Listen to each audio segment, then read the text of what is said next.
Hi, Keeping It Real family. I'm Dog 17.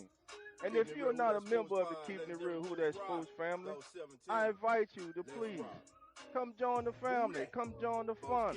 Come hit that like bell. Come subscribe and share on your social media platforms. Everyone is welcome. You don't have to just be a Saints fan or a Pelicans fan.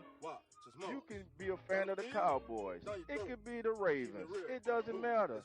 Everyone is welcome on the Keeping It Real Who That Sports podcast. We have a lot of fun. There's always a lot of interacting with you guys. Myself and my co-host, the legendary Coach Rock, who has coached various stars in the NFL, such as Tyrann Mathieu, Odell Beckham Jr., Leonard Fournette, just to mention a few. We have timely conversations. We get in depth. We have great interviews. We have great guests come on. And like I say, we always open up the line to invite you to come in to give your opinion of how you're feeling about your team and that topic of the day. So join us every Wednesday and Friday at 8:30 p.m. Central. Again, on Facebook Live, YouTube Live, Twitter, and also Twitch. I'm Dope17, and I'll see you then.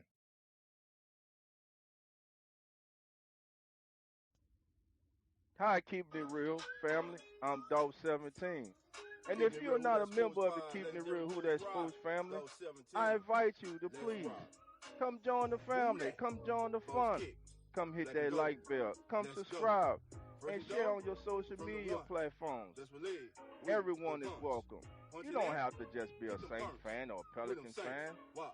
You can be a fan of the Cowboys. It could be the Ravens. It doesn't matter.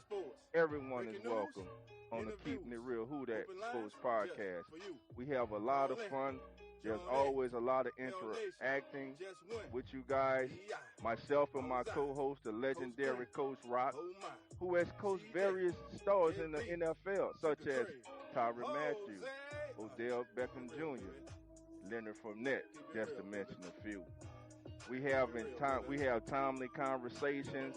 We get in depth. We have great interviews. We have great guests come on. And like I say, we always open up the line to invite you to come in to give your opinion of how you're feeling about your team and that topic of the day. So join us every Wednesday and Friday at 8:30 p.m. Central. Again, on Facebook Live, YouTube Live, Twitter, and also Twitch. I'm Dope17, and I'll see you then.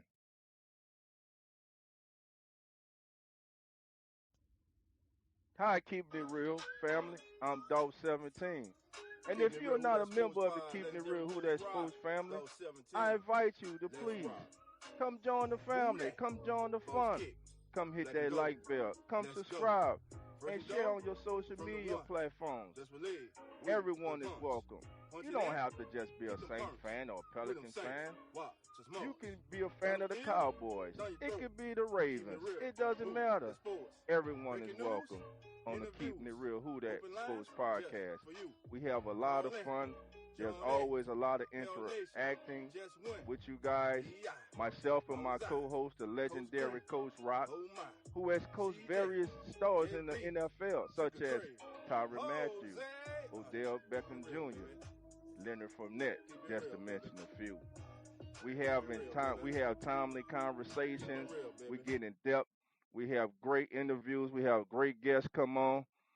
And like I say, we always open up the line to invite you to come in to give your opinion of how you're feeling about your team and that topic of the day. So join us every Wednesday and Friday at 8:30 p.m. Central. Again, on Facebook Live, YouTube Live, Twitter, and also Twitch. I'm Dope17, and I'll see you then.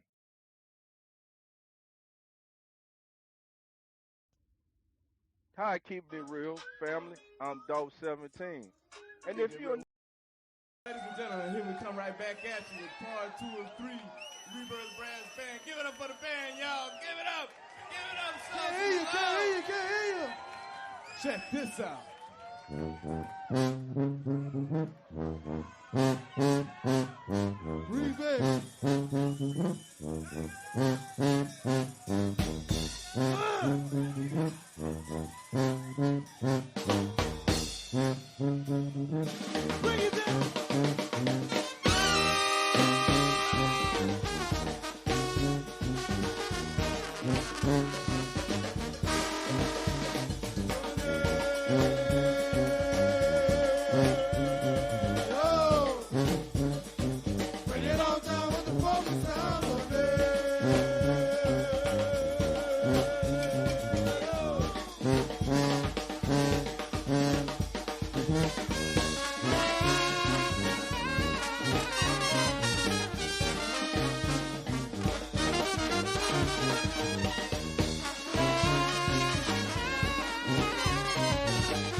Who that nation? How you doing?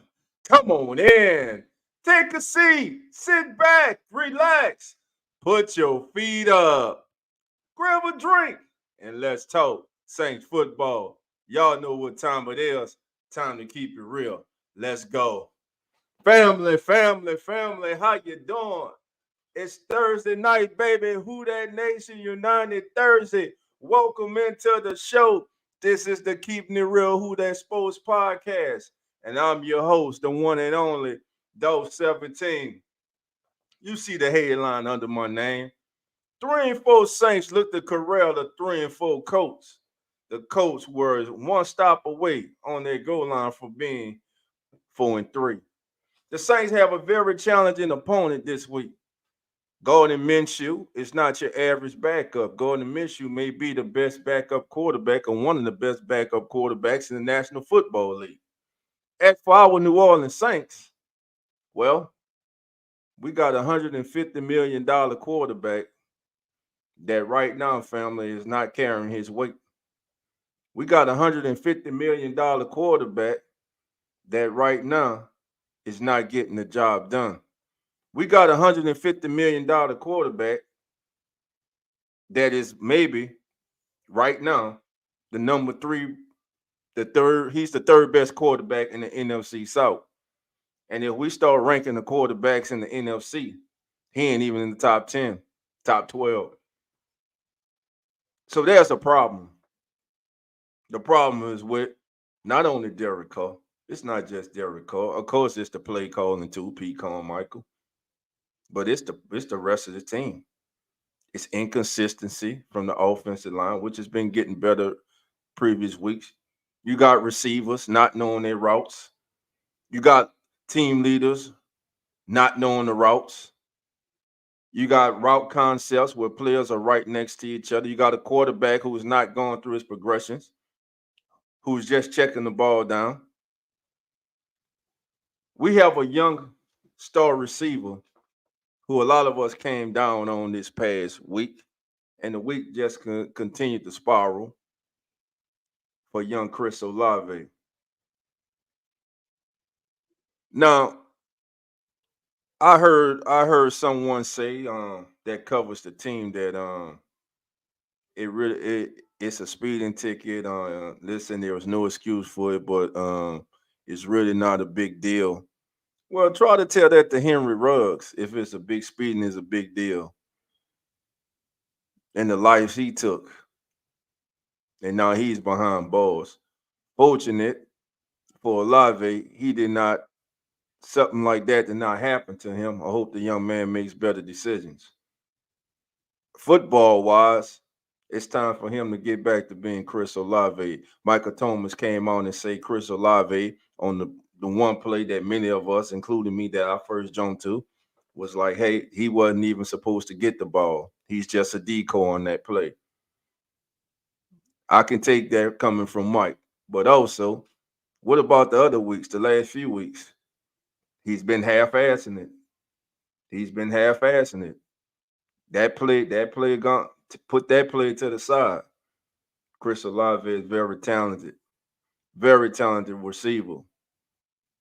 We just want him to go out there and give his all and always give his best because when he does that, he's one of the best receivers, not just young receivers. He's one of the best receivers in the National Football League. The Saints started the season 2-0, 2-0, 2-0. Since then, in their last 5 games, the New Orleans Saints. And I want y'all to listen to me and listen to me good, family.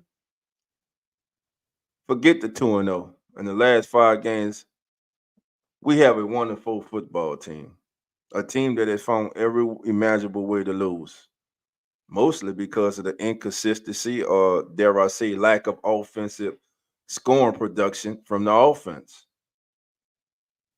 The defense, by the way, started this downward spiral.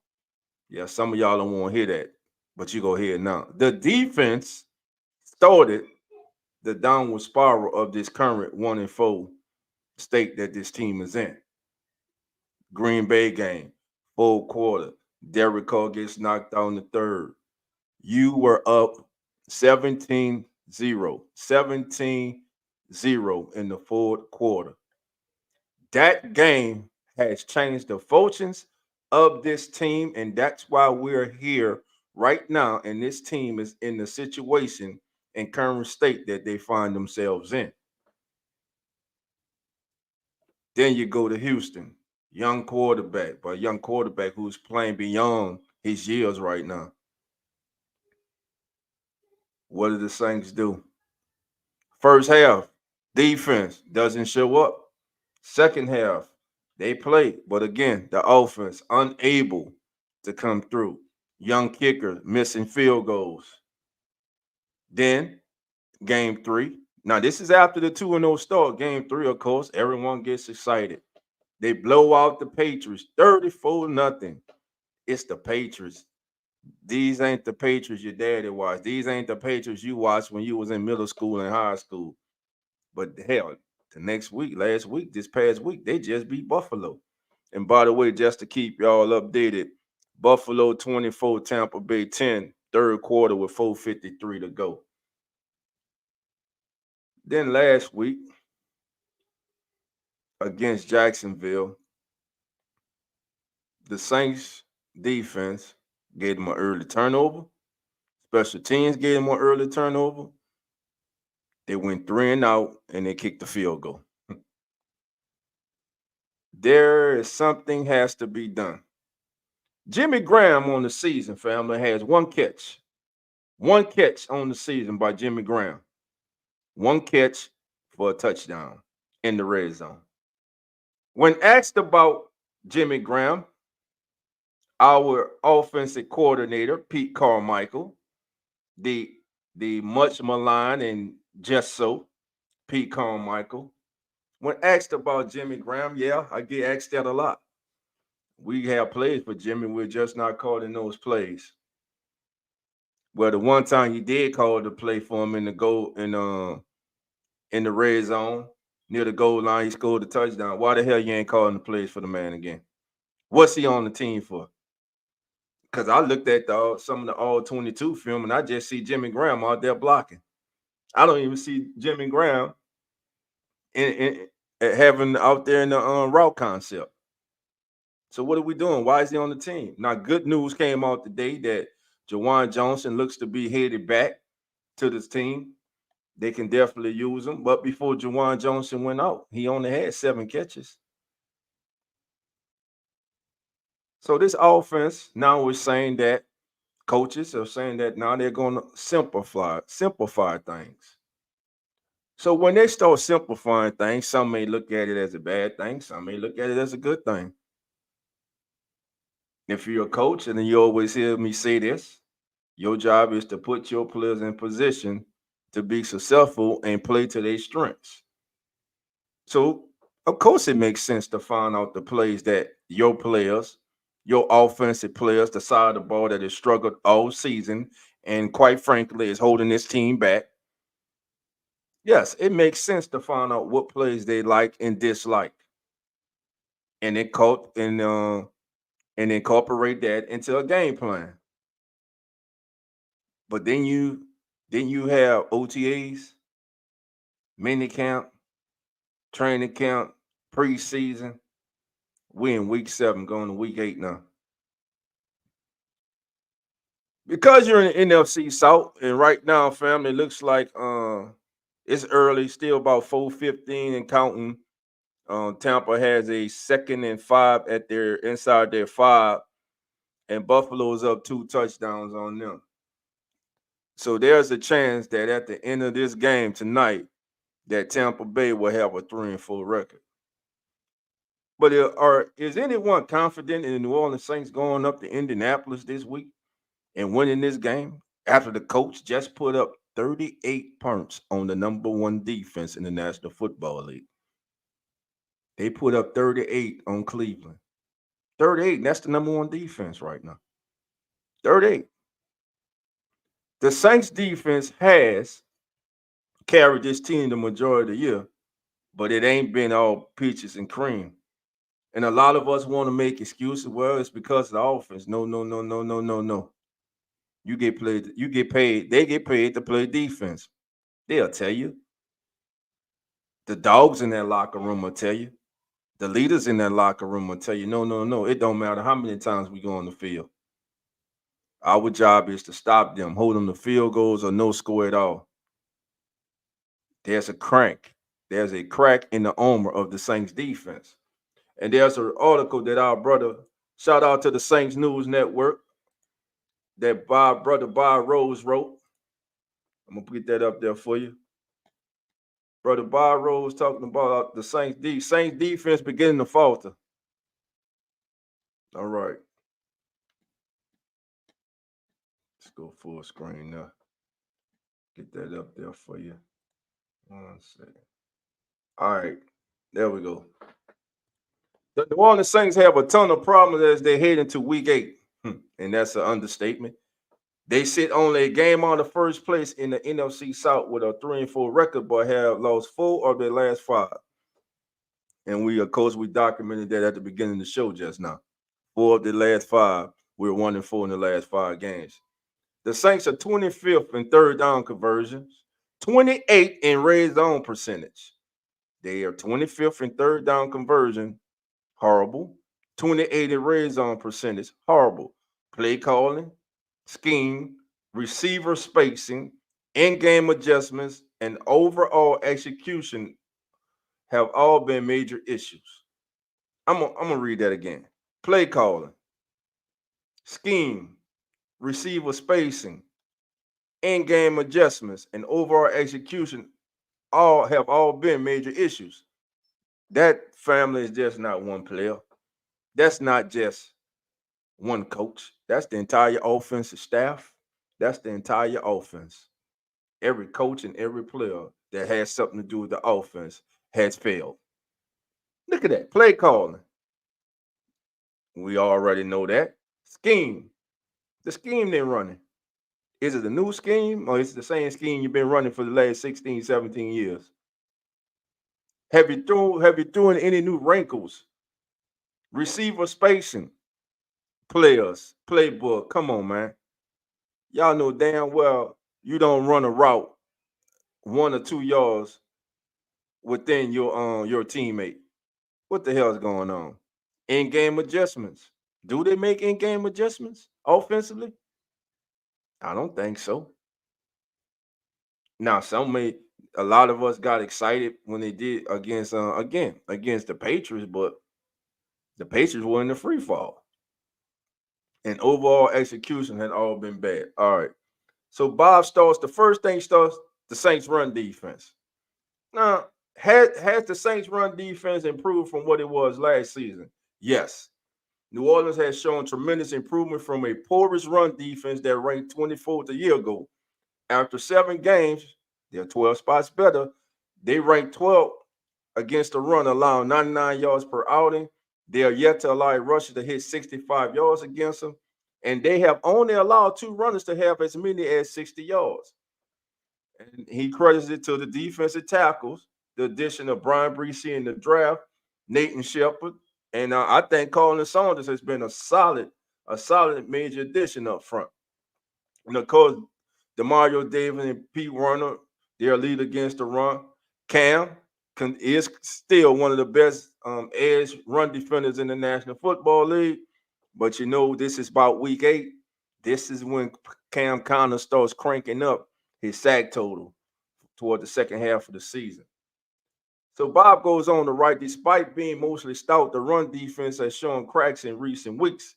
This is especially true against shifted running backs that can get to the edge. Remember Tyjae Spears in week 1? How 2 key runs against them in the season had 2 runs against them in the season opener. Remember the first half against Houston just a few weeks ago? Devin Singletary, about 57 yards in the first half. Then just last Thursday, Travis Etienne had consistent success against New Orleans outside the hashes. The Saints have had major problems against mobile quarterbacks. Going into last week's game, I continue to say it. Trevor Lawrence can scramble. Trevor Lawrence is fast. If you have Trevor Lawrence is a hell of an athlete. He can sit in the pot, but he can hurt you with his legs. Jordan Love hurt the Saints with his legs. Baker Mayfield, which is still hard to swallow. Baker Mayfield was keeping players alive back there. He was like that dancing like a ballerina. Trevor Lawrence was the we just mentioned, and they had a little problem with Bryce Young, but they're young. They're struggling over there in Carolina. The run defense has not been a major liability. However, the Saints need to be more disciplined against quicker backs and mobile quarterbacks. This leads to a more concerning issue that's growing. Yes, the pass rush. Take away Carl Granderson's 4.5 sacks for the season. First of all, the Saints got just 30 hits on the quarterback and 13 sacks. That's the fewest in the NFL. They're tied. Cam Jordan, Carl Granderson, and the improved defensive tackles position has not helped the pass rush. On the season, Cam has 11 pressures, but only 1 sack. Granderson, the team leader, with 4.5 sacks, has 12 pressures, has been a consistent disruption up front, but has also disappeared for stretches. Breezy looks like a potential star, but has been quiet the last 2 weeks. The lack of pass rush has been a particular problem in their 4 losses. They had just 4 sacks against Green Bay, Tampa Bay, Houston, and Jacksonville. If you can't count, that's 1, 2, 3, 4. That's 1 sack a game. They had a meager 6 pressures and 3 quarterback hits combined against the Texans and Jaguars. So in 2 games, the defense just had 6 pressures and 3 hits on the quarterback the last 2 weeks. Poor discipline has allowed quarterbacks to escape pressure and make plays with their legs. If you watch these games against Green Bay, against Houston, against Trevor Lawrence this last Thursday, rush lane discipline. They're rushing the quarterback with no lane discipline. Today's quarterbacks are not like they were 12, 15 years ago. They're not stationary. They're not Tom Brady's. They're not Drew Brees. They're not stationary. They're not Matt Ryan. They're not stationary. The majority, let's say 80% or more, the quarterbacks in today's NFL are mobile, elusive, some are scramblers, and some are just very athletic. No one is a statue back there. And listen, think about the drive as he's talking about. And like I said, this was the game to me that started this 1-4 downward spiral. You up 17 in the fourth quarter. There's no way you're supposed to lose that game against the Green Bay Packers. I don't care how inept your offense was, but you had a 17-0 lead in the fourth quarter. I've said it week after week, and I'm going to keep saying it. If you are a top defense, if you want to be a renowned, a feared defense, a respected defense, a defense that everybody has to stand up and take notice of, a defense that keeps coaches up late at night trying to figure out how they're going to attack you because of your mentality and the way you play, your discipline, you have to finish that game. And they didn't. And it has been since that game. Take away that mulligan against the Patriots. The Saints defense has not been as dominant as they need to be or as good as they need to be. Now, I say this, and a lot of people came at me, and I'm going to say it again.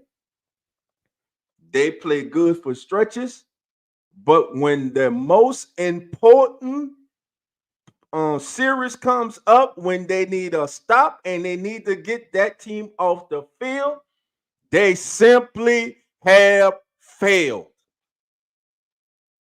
Like it or not, they simply have failed. They have not got the job done. Gardner Minshew is not a statue back there. Now, he's not known to be a scrambler or runner. Yeah, he ran for a touchdown or two against the Browns this past week. He can get out that pocket. He get 4-5 yards or more. That's something maybe our quarterback need to do more too. Get opportunity, get out the pocket, get your 4-5 yards, get down. So Bob goes on to say that even a hobbled Lawrence last week wasn't bothered throughout the game. The lack of a consistent pass rush has highlighted another issue in recent two-pronged New Orleans problem with pass defense coverage. All right, here we go. Now this I'm interested in this right here. Paulson the Debo is not getting beat because he's in. When he does get beat, it's not because he's against his one pass interference call again. It's because not just him, but Alontae Taylor, Isaac Yadam, they all do this. Even more so at times.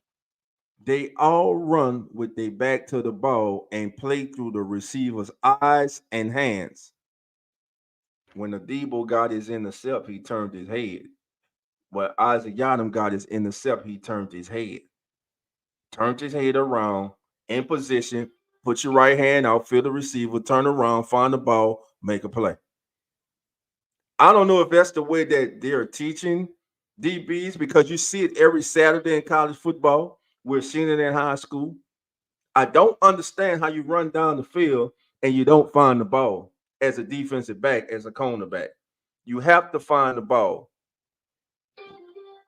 All right, the Saints have intercepted 8 passes, already surpassing their total from all of last year. They have allowed less than 58% completion percentage to opposing quarterbacks and have yet to surrender 260 yards through the air in the game. And we sitting here with a 3-4 team that's 1-4 in their last 5 games, and the defense has done this. But hey, it's not all on the offense, though. So why the concern over a defense that ranks 4th against the pass, aside from pass rushing inconsistencies or a pile of penalties and frustrating coverage breakdowns from their secondary, communication in the secondary? Again, and it always seems to come on the most critical drive of the game. They have this law. They have this law every game, family.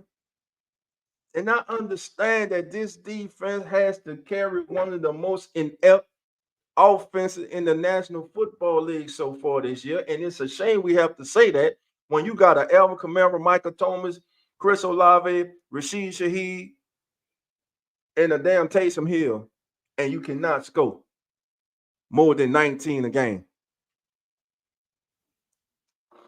Now, when Christian Kirk ran away from Tyrann Matthew, I think that was just bad matchup. I don't think Tyrann should have been on Christian Kirk, personally.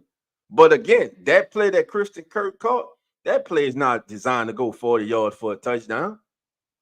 But everybody was running downfield covering the man with their back to the ball. If somebody turned around and still was running with their man, they would have saw that, hey, he's breaking free. But they didn't. But that's the new age, man.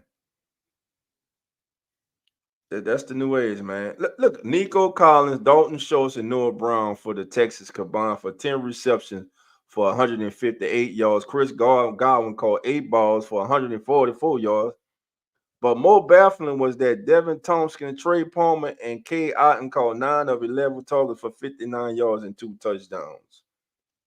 Not exactly a who's who of NFL receivers, and underwhelming group of Green Bay pass catchers also sliced through New Orleans coverage.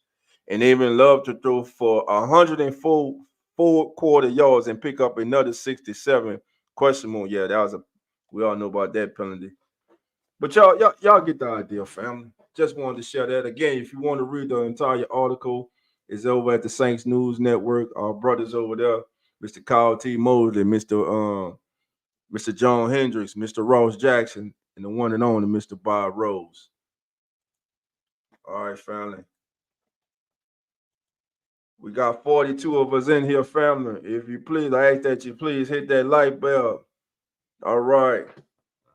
Misdemeanor. All right. Who's coaching the secondary? Roberts. Rob came from the Cardinals. He's a former All-Pro safety. He's coaching the secondary. But listen, before they've been doing that for years now.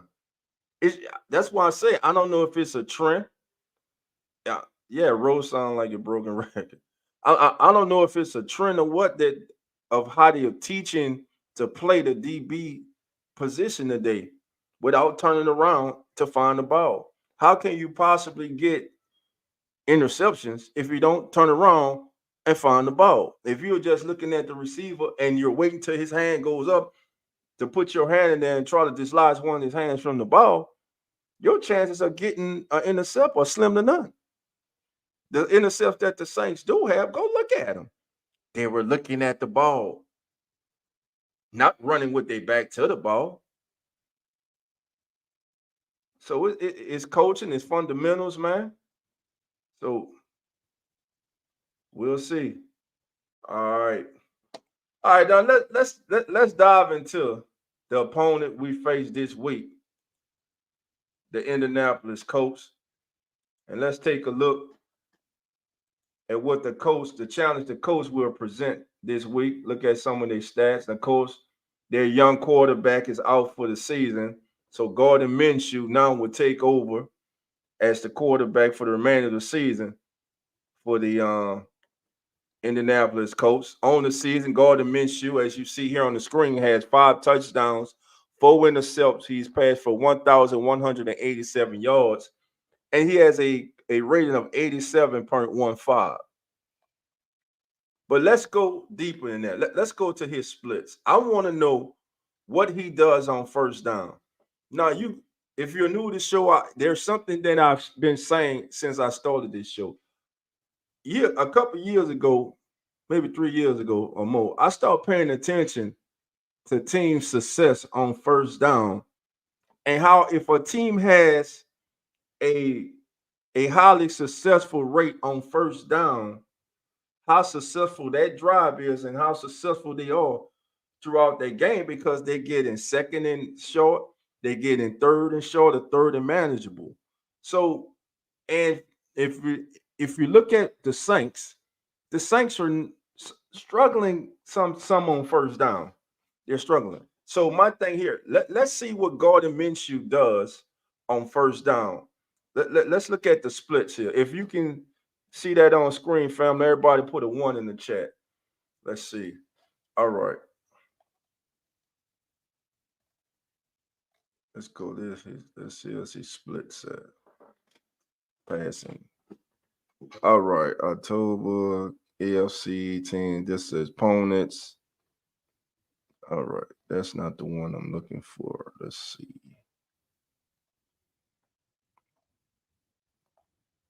All right. Let's go. Let's go to. Hold on, fam. Where you go get statistics?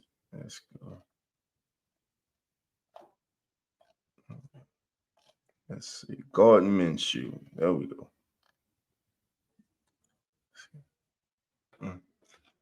This is what they give me on this one. Okay. We'll rock. We'll rock with what we got right now. We'll rock what we got right now. All right. Logs. All right. This is his game day log so far this season.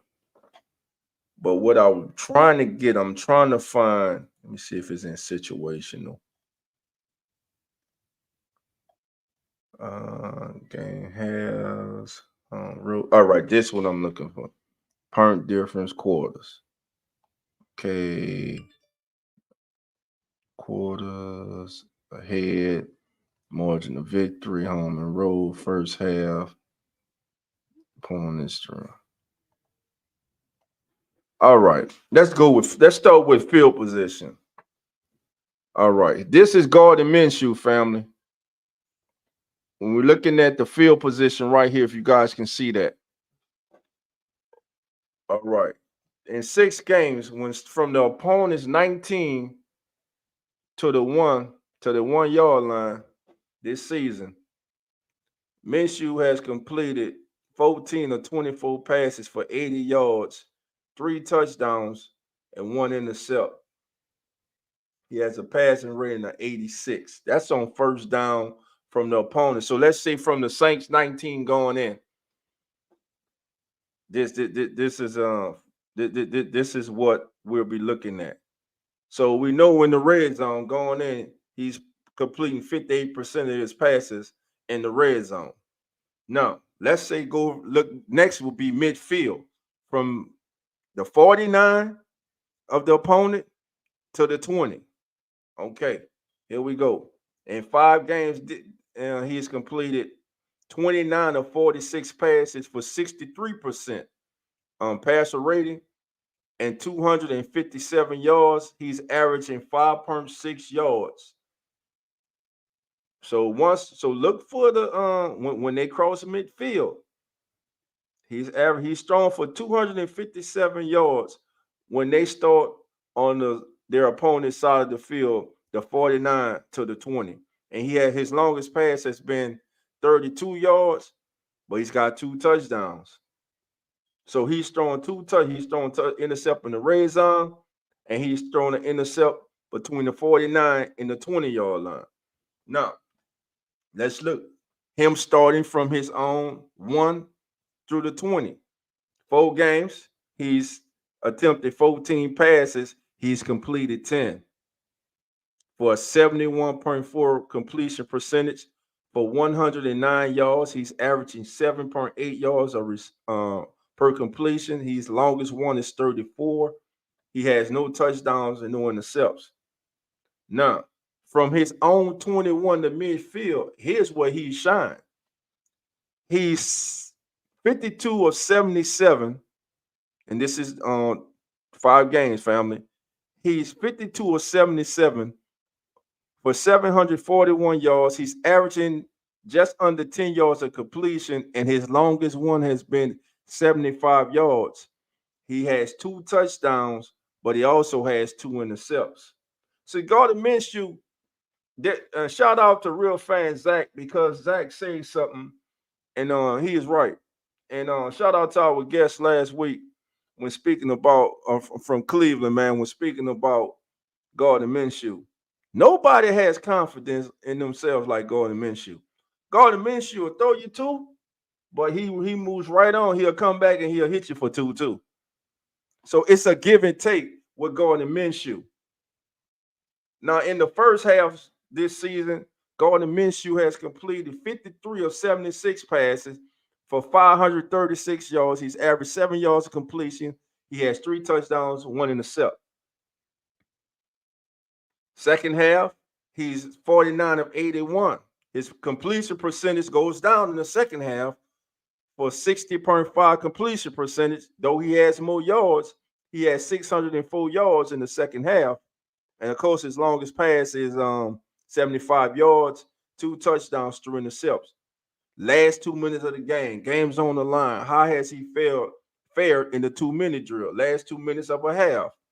First half and end of the game. Well, he's 16 for 31. Completion percentage of 51.6 for 115 yards, but he's averaging less than 4 yards of completion. His longest pass in the 2-minute drill has been 16 yards, but he does have 1 touchdown also. And I believe he scrambled 8 times. So they have what? In the first half, they have 25 first downs. It looks to be, yeah. First percentage is 32.9. In the 2-minute drill, they have 8 first downs for 25 first down percentage, and the second half 24 first downs for 29.6 percentage. Now in the second half, he's been sacked 16 times so far this season. No. Yeah, he's been sacked 15 times this season. Now he's got plays of 20 plus yards. He has 6 plays of 20 plus yards in the first half, and he has 10 plays of 20 or more in the second half. But yet again, that's his lowest completion percentage. And he's only averaging 7.5 yards, but that long was 75. I'm sure that helps to boast that up a bit for him. So at home, now how does he fare at home? At home at Lucas Oil Stadium this year, he's 26 of 39. He's completed 26 of 39 for a 66.7 completion percentage for 460 yards, 2 touchdowns, 1 intercept. Let me see. So that's what we're dealing with. We're not dealing with a statue. Now, I want y'all, here's what we're going to do. We're going to take a look. Take a look at this next gen. I want to take a look at this next gen. So let me share this screen with you guys. Give me 1 second. 1 second, family. All right. Hey, I'm about to open up the lines too, family. I'm about to open up the lines. All righty. All right, family. These are some next gen stat highlights, just X's of O's, of some of the plays from this past week on Cleveland versus the Colts. Let's look at Gardner Minshew's 59-yard touchdown pass to Josh Downs.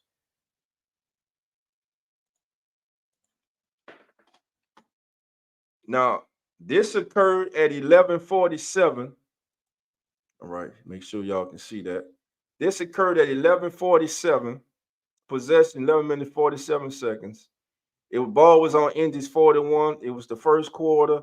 It was a third down, and they had 7 yards to go.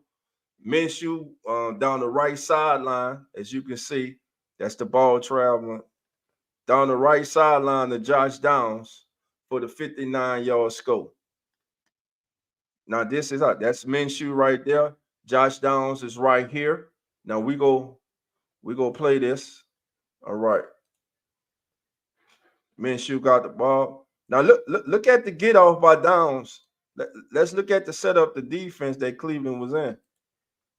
Now, remember, in the slot there, you got their leading receiver, and it's not Downs. Who's their leading receiver? The kid, man. That kid's awesome. I like that kid. Be 1 second, family. I got some stuff going on everywhere here.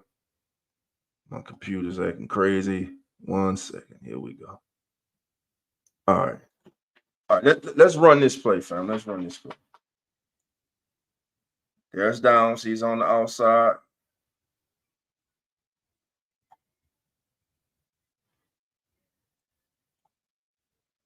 All right. They breaking the huddle. Matter of fact. Do that. All right. Stop it there. Let's get the ball to the center.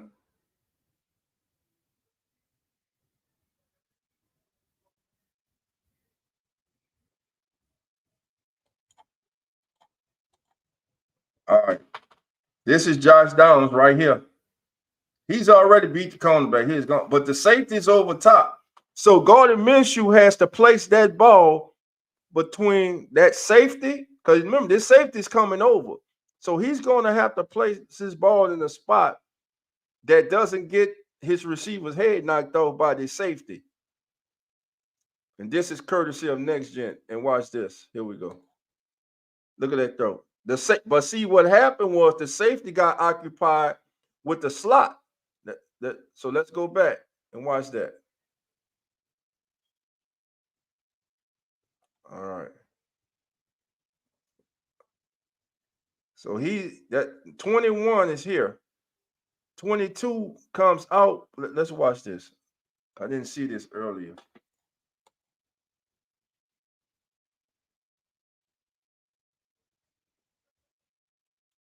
Okay. You see what the thing 20, I guess that was the slot corner was supposed to take Downs. Like if it was a flat route, and he was late. I mean, look. And this guy here, this safety here, I don't know what he's doing. I think he took the tight end there. So this safety there, a corner, he had to take the wide receiver there. Let's look at it again. Bam. There it goes. Ball. Thrown. He gone. And that was Josh Downs' 59-yard touchdown pass. Now, we said that Gardner Minshew is not a statue. Here's another highlight. This is just in the first quarter, third down, only 2 yards ago. See, what does he do? He gets out the pocket. He picks up the first down. Here we go. Snap. Look, zone read. Look at that. That's good again. Now, 21 is Zach Moss, who's just had, listen, Moss and Taylor, man, they have a 1-2 punch, man. Zach Moss is having a great season for them. That's 21, Zach Moss next to him. Man, motion. Identifying the coverage. Man comes back. Bam. Great run to pick up the first down. And it's simple, man. All right. All right, fam. I'm about to put the link in the chat. Anybody want to come on? I want to know your thoughts, how you're feeling about the potential of our Saints possibly getting off this skid and getting a W this week. I, for one, am not optimistic. I don't think the Saints winning this game, fam. I think they're 1-6 in their last 6 games. Well, 1-5 in the last 6. All right, the link is in. All right, while family members coming in, let's look at a few more players from this game. Matter of fact, let's look at player 2 from the Saints game against the Jaguars. All right. Let's go with the these are some of the big plays during the season for the Saints. Let's go week 7. I'm gonna go to week 7. All right, family, man. I know y'all coming. I'm gonna get you. Man, they got boy, this funny, man. You know how they just had like 6 plays for the Colts, man. They got 1 play for the Saints, man. Oh, man, this funny, man. And it's full quarter from Jacksonville 17. This is Michael Thomas. Derek Carr's pass to Michael Thomas for the touchdown, the fade route, as you can see how it's set up there. Mike's right here. We got Olave. Olave is running the fade. He's running to the corner. We got Taysom. It's like a skinny post. That's what I see. And you have Rashid Shaheed right here. So we got 4 verticals. We got 4 receivers going on, 4 verticals. And it's first down. All right. Let's run it. And of course, we knew how it ended. It's one of the better passes of the season by Derek Carr. A hell of a catch by Michael Thomas. Again, let's watch it again.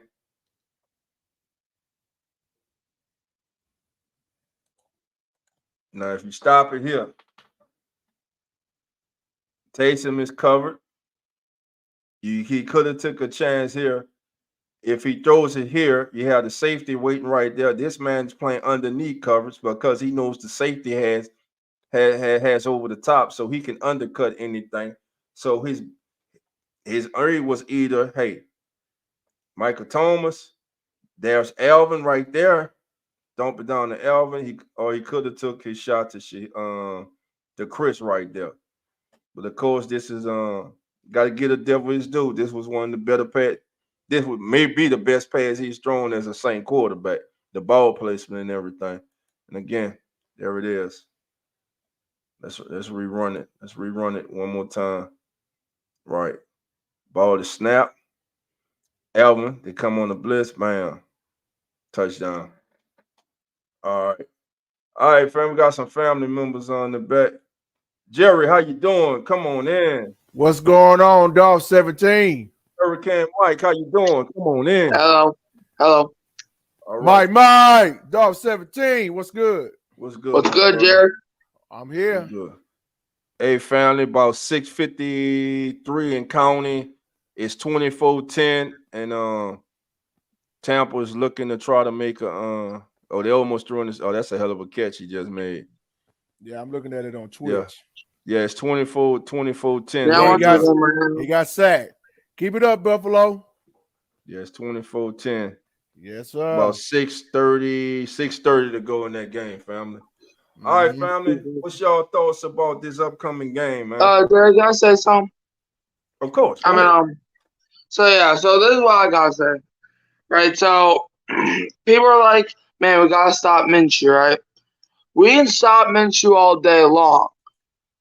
What we gotta do, we gotta stop the run. Because people probably know that they got Jonathan Taylor back. I ain't talking about no Jonathan Taylor. Did you see that kid, Zach Moss? That man, I'm not saying he's better than Jonathan Taylor, but that man be running 70-yard bombs like every week. So if we have to contain both of them. Like they have arguably like the scariest running back duo in the NFL with Taylor and Moss. And Zach Moss has been playing better than Taylor. I'm not even gonna lie, bro. So number one, we gotta stop the run. Like we can hold Gardner Minshew to 45 passing yards. If we don't stop the run, we lose it. And also, y'all are probably like, because like I've been known to defend Carr, but there is no more excuses. It's put up or shut up. The Colts, their defense allowed 39 points. If our offense can't even score half that, we're not winning. We're not winning because, like, and I've been saying this too. Dennis Allen is an overrated defensive coach. That's just what it is. The players have not been executed, but there's something about Dennis Allen on that sideline that just tells me that he does not care about this defense like he should. Last year, something told me that he at least cared about the defense. This past year, he hasn't been caring like he was last year. So I've been saying he's kind of washed as a defensive coach. That's just what it is. Okay, so don't come at me. I'm just a messenger. I'm just telling y'all what I see. Because I'm not a yes man to everything. So just go ahead, somebody else, because I'm about to lose my voice. Okay. Right. Go ahead, Jerry. Well, I can't top Mike with that, but he is wearing a Michael Thomas jersey, and I want to share something with y'all. And y'all know I don't do undisputed every day. Not much, not with skill. But I was hearing something earlier talking about Dallas trying to make a trade to get Michael Thomas to come to their team. No. Lord knows that ain't gonna happen. So undisputed need to shut up. Bias Cowboys fan. That's Get up, first take. That's Keyshawn Johnson wanting his nephew out of here. Well, That's I'm sorry, Keyshawn Uncle Johnson Keyshawn, but that's not going to his happen. nephew out of here. He good right where he is. So you can be quiet, Unc. Yeah, I just wanted to share that right there. Yeah, man, that's what it is. We already, and who that nation? We know we're not trading Michael Thomas. Everybody knows that. No, if we were going to trade him, we would have already done it. I mean, think about it. If we do trade him, who we going to get in return? Right. Think about that. At least like a 4th round pick at most. And going back to the guys leaders, 4th or 5th. Looking at the leaders here, family, for the Colts, man.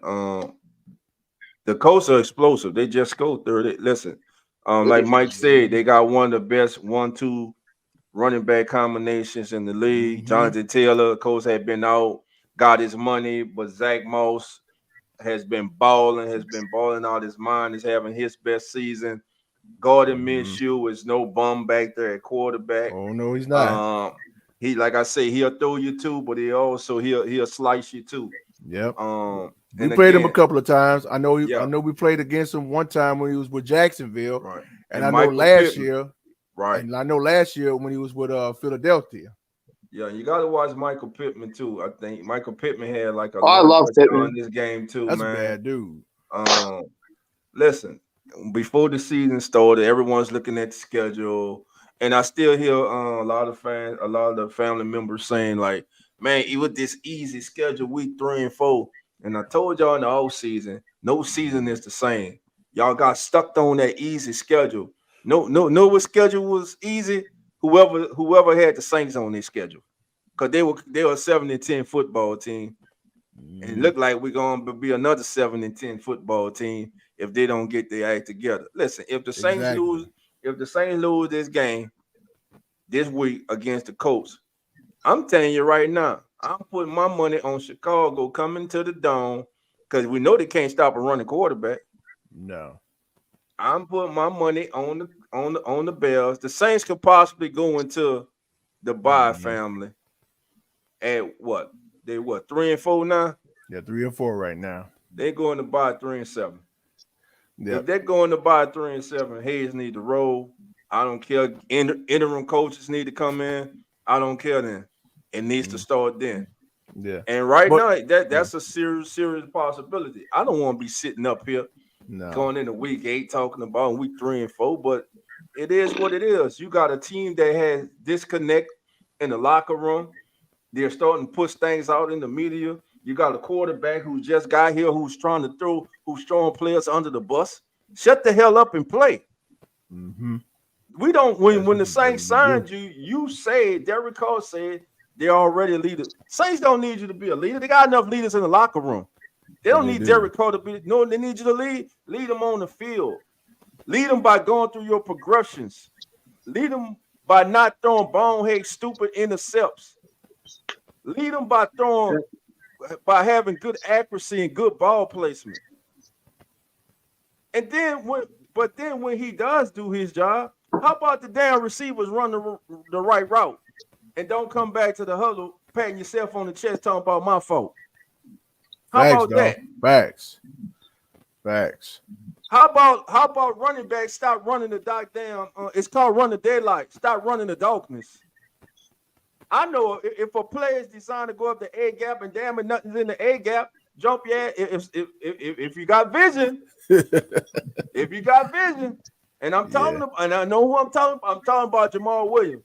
Jamal Williams ain't showed me before he got hurt, preseason or before he got hurt. I have not been impressed with him as a running back. He okay. Kendre Miller was full go today in practice. I want to see more Kendre Miller. This defense, the number 5 ranked defense in the National Football League, has to pick that game up. Now, I put a poll out today in our community page, and I wanted to not ask the question, family. I wanted to know, should Andrews Pete remain the starting left tackle of the New Orleans Saints? Yes. Yeah. Everybody in the chat, if it's a yes, put 1. If it's a no, put 2. I'm not gonna lie, Pete was playing amazing on Thursday. Yeah. Like Pete was our best offensive lineman on Thursday. I don't care what y'all say. He was. Because that man held Josh Allen, one of the best pass rushers in the league. Like, and that man was bowling that dude, bro. Mm-hmm. Mr. Mina got 1, says yes. Yeah. Arvin Kundu. Arvin, how you doing? Come on in. Yeah. Shouts out to the chat, man. JLJ 504, my brother. How you doing? Even Eric said 1. T Dirty, come on in. Pammy Whammy.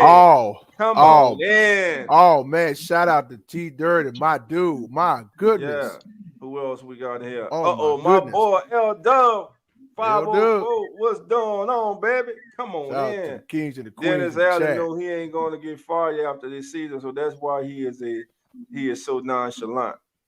Man, if the Saints go into their break 3-7, there is no way changes should not be made.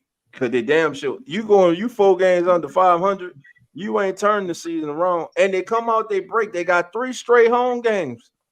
Remember, Falcons, the Lions come. So look, this can get real ugly. Y'all might be sitting here with a top 5 pick next season for the new regime. And it's possible right now. Let me see. Marley Moore said we need to cut our losses and eat Derek Carr money to somehow get a young future quarterback. Yeah, that's another question I threw out there, man. Bad boy Seafood, how you doing? Come on in. I'm with you, Pam. I'm just going through the motion. Yeah. Now Buffalo gotta hang tight. Yeah. Yeah, Tampa in school with 2:44 to go, fam. It's 24-16. How did he catch that? That ball got tipped like 12 times. Yeah, I'm looking at. I was just looking at that. Let me tell y'all, you might not like him, but Mike Evans is a Hall of Famer. Man. Mike Evans is a Hall of Famer. I already know what you're gonna say, Mike. You can hate all you want. He's a Hall of Famer. That kid's got 1,000 years. Yeah, he's Hall of Famer. Yeah, he's Hall of Famer. But I do have a question for you, Dolph, and Mike and everyone in the chat. Okay, and I think I asked this question on several platforms. The Saints are 3-4 right now. And we got 3 games. We got the Colts. We got the Saints. We got the Colts this weekend. Got a game, folks. We got I see. We got the Colts. We got the Bears, and we got the Vikings before the bye week. Do y'all think the Saints will go A 6-4, B 5-5, C 4-6, or D? D 3-7. 3-7. D 3-7. I think we're going 4-6. 3-7. I'd say I think we'll at least beat one of these upcoming teams. They're not beating either one of them teams.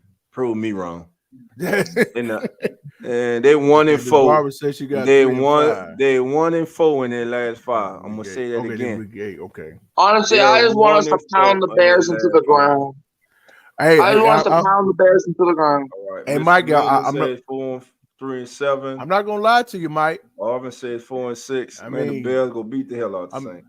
Bears been playing good ball. The Bears playing some good ball with that. I want to pound them into the ground. And they all. I want to pound the Bears into the ground. I know, because I know you've been talking trash with the Chicago Bear fans. I already know. I want to humble them, stupid people, so that they never move their lips again in their life. And right. There you go. Man. Exactly. Mike was going ham on him, bro. He is mobile. The one thing that has killed the Saints once again this year is a mobile quarterback, and Justin Fields is just that. Yeah, but they got that other quarterback that's playing right now instead of Fields. Yeah, Fields ain't even gonna play most likely. I know y'all hoping it, but the Bears still the Bears on the upward swing, the Saints on the downward spiral. So I mean, they got Tyson Bagent of all people. Maul said Dennis Allen defense has a big flaw. He cannot start running quarterbacks. It's been like that. Take for example. Let me say this too. Family. There's a player, a linebacker that we all had high hopes for that doesn't have a special teams tackle, doesn't have a half tackle, doesn't have a tackle period this year. And I'm talking, and there's a lot of depth right now at the linebacker position. Hell, Jalen Smith doesn't even dress most of the time. He dressed last week, I believe. But DeMarco Jackson, he's not even out there on special teams. He has not recorded a tackle this season, family. Not a one. That was something that caught my eye as a young prospect. Bad boy Seafood, come on in. I thought he was gonna make Eric, come on in.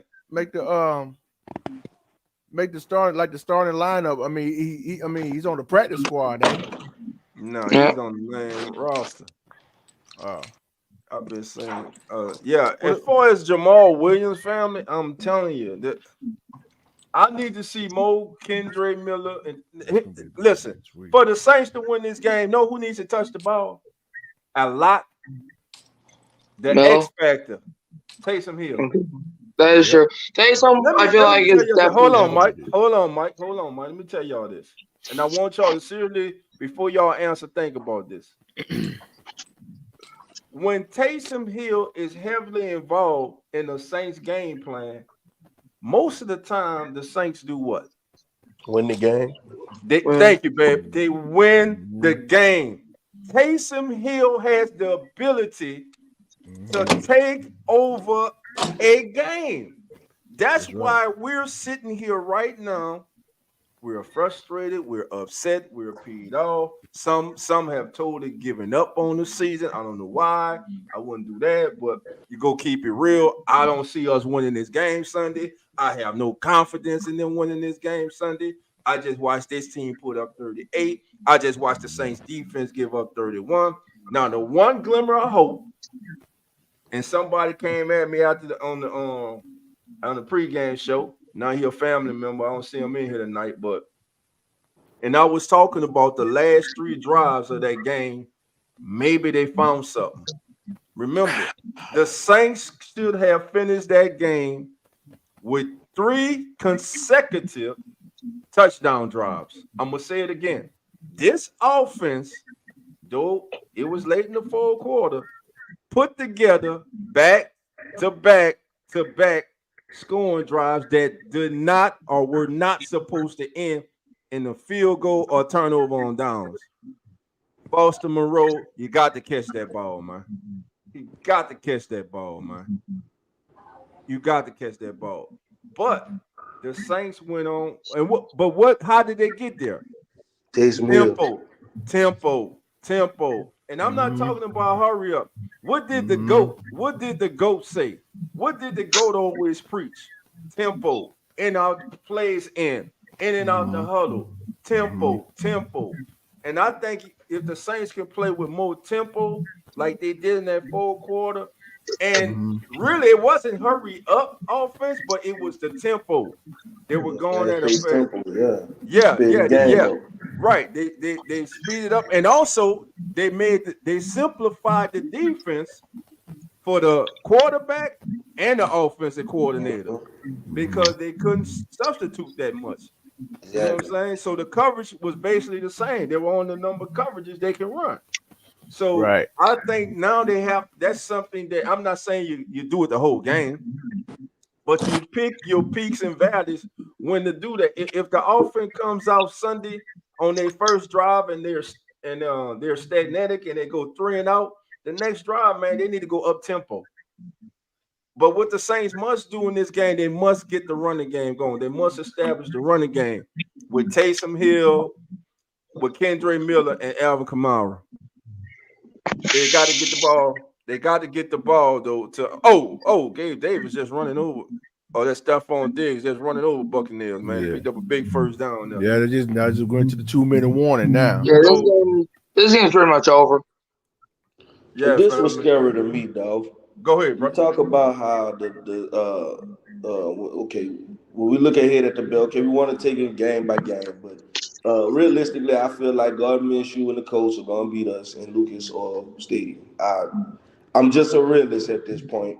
Looking at how the things that we facing, live in and got locked up with all that, yeah, it's a slap on the wrist, but something in that locker room, I don't know if it's the leadership or and when I say leadership, I don't know if it's the coaching or if it's that person who he gave that captain badge to so fast. He's not acting quite. If you go back a couple weeks when Kamara went on his rant and he said, "Man, I don't know what guys are doing when they, I know what I'm doing. I know what certain people are doing, but I don't know what guys are doing." And when you look at what's being put out on the field and displayed to us, somebody ain't doing their homework when they're supposed to, bro. And his position, and I'm talking about Derek Carr, and I'm gonna stay on him, right?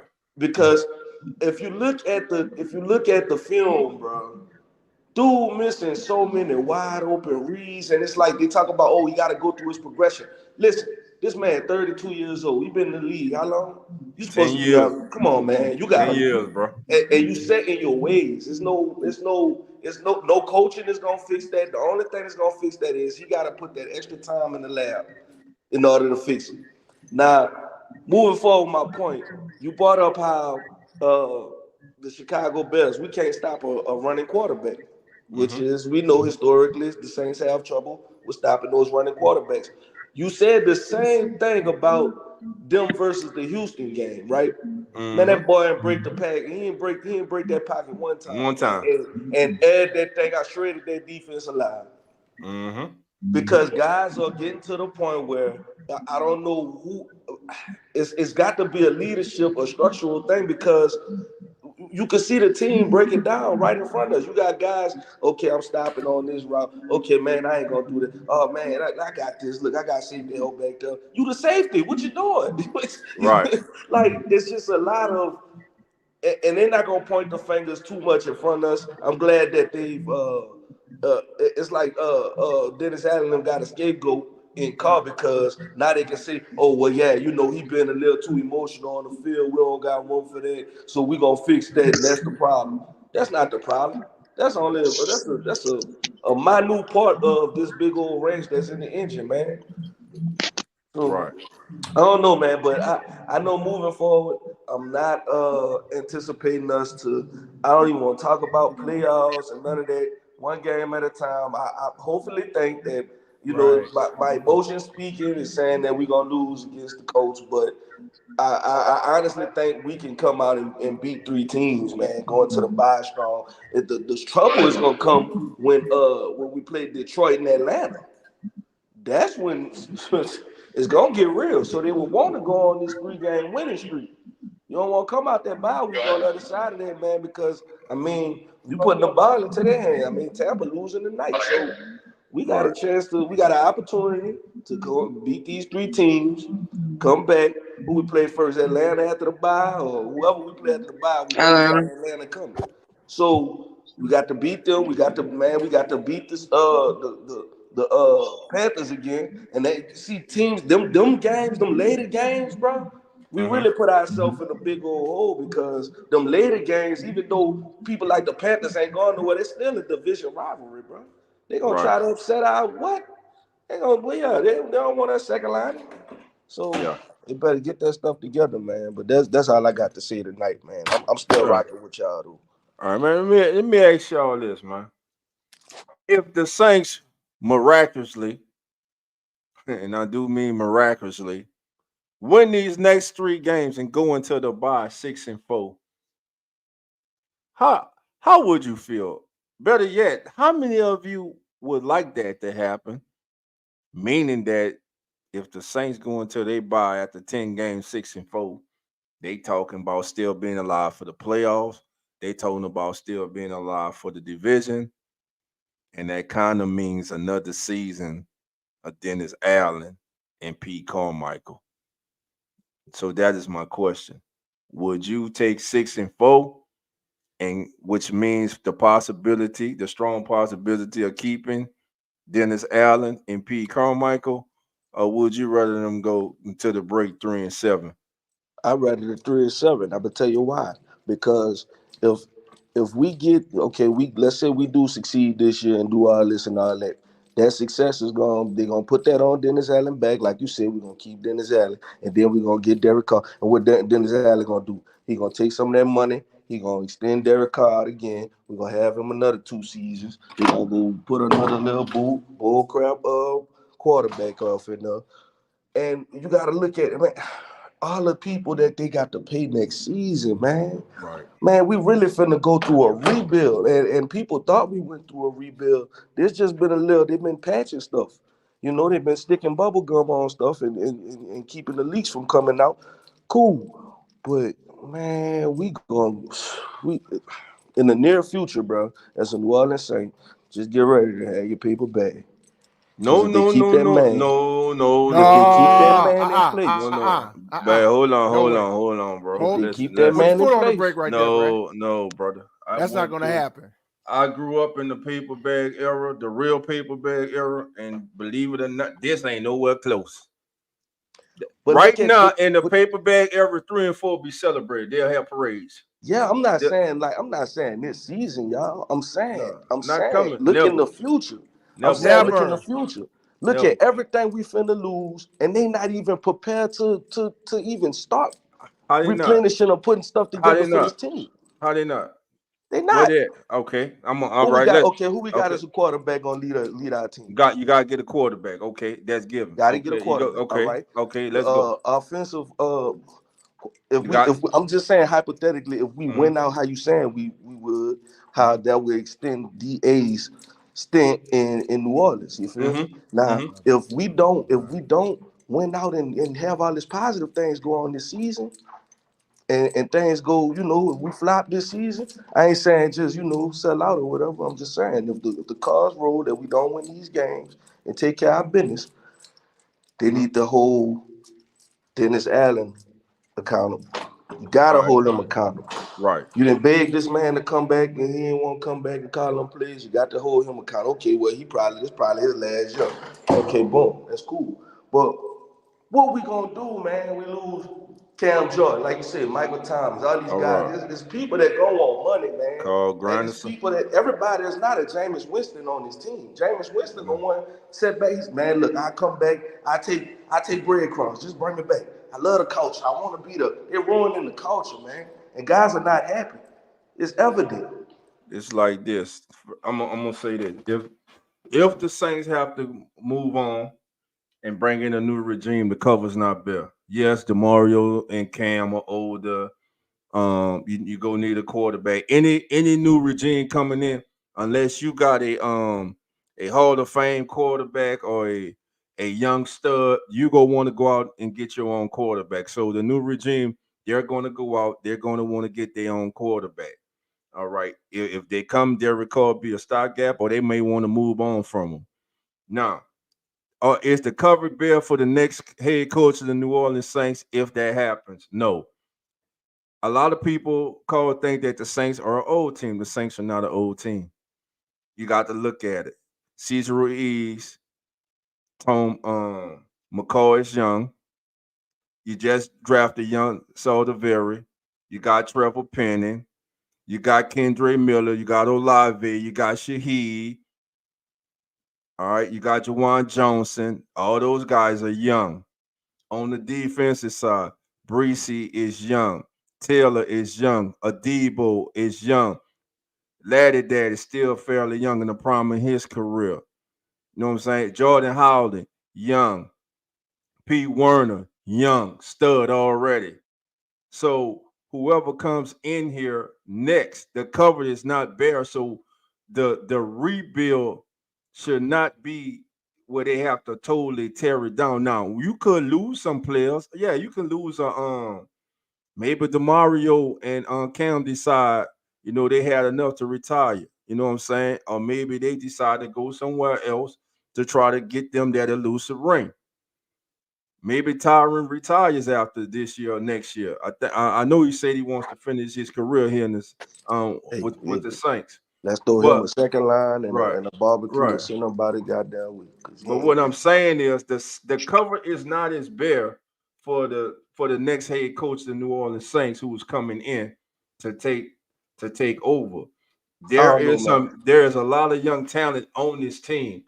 I think, and like we are, they just need the right person guiding this ship. They need the right person guiding this ship. This might be a very ignorant statement, and I know I'm gonna get stoned for this, bro. I'm gonna get stoned for this. But honestly, as far as rebuilds are concerned, I feel like the 0-6 finna be 0-7 Panthers are in a better place.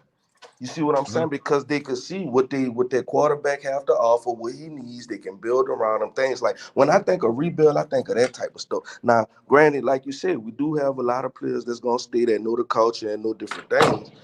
And I digress, man. You right. It'll come down to that one person who come in, what type of culture they want to bring into the stadium and on that field in their locker room, and how he's gonna motivate those players to live up to their full potential and play and put it all on the line on the field. Right. Yeah, that's what it boiled down to. Because when it comes to personnel and everything, I feel like Loomis do a great job at finding. Man, he find diamonds. You know what I'm saying? Right. In the rough. So we ain't never had no problems with that. But I don't know, man. I'm just frustrated this season. Right. We're all frustrated. And I just bad. say what I say, family. Like I see everybody saying, well, the Panthers young. The Saints are not old, bro. We got young talent on this team. That's what I'm telling you. Whoever comes in, believe me, there are some coaches out there somewhere who are looking at the Saints roster and saying, if you give me that roster right now, what they got is no damn way we'll be 3-4. No way. And listen, family, before we move on, there are 43 of us in here. This is the Keeping It Real Who That Sports podcast. We're live on the PRO Media Network. Shout out to Big Q and the PRO Media family. Thank them for having us. And we're also live on our own channel, the Keeping It Real Who That Sports podcast channel. Listen, 44 of us in here. I know all 44 of you are not members of the Keeping It Real Who That Sports podcast. So what I ask you to do is go over to our channel, the Keeping It Real Who That Sports podcast. There are 44 of us in here. I need to get right now, family. We need 25 more subscribers to join the family. We sitting at 610 or 611 right now. Yeah, 610. That's right. We need 610. We need 25 more before this show over, so we could be sitting at 635. So we need you to go over and come on home, man. Come on in, man. Eric says 3-7. So that's the organization. 3-7. So that's the organization can get it in their head that it's time to make a change to a newer, updated coaching staff and get head coach that is a true leader. Gotcha. Understand that. All right. Hey, dog. Go ahead. But before we go on a little further, how about the Pels on Wednesday night? Yeah, they stood up. Man, listen, they done the same thing last year. They Started remember off 1-0. they're number one. Remember, before Zion got hurt, they were the best team in the West. You know what I'm saying? So listen, let's just see. And they're not even healthy yet. I know people were talking about of course Memphis not having Ja. Of course is a Ja Morant. big thing, man. But listen, that team has played well without him the last couple of years. They were 9-1 without him last year. So that was no small feat that the Pelicans did. And also remember, there was no Trigger Trey. There was no Jose. Yeah, they was on the bench. You know what I'm saying? And there was no Najee Marshall. You know, but man, shouts out to Matt Ryan coming in there knocking down those threes. Hawkins, Dyson Daniels. You know, it's a good. Say, Doug, I see you, bro. It's a good start for him. And before we get out of here, family, look at some stats by our quarterback, Derek Carr. From the opponent's 19, the red zone, going into the end zone. Derek Carr, family, in the red zone. Oh, Lord.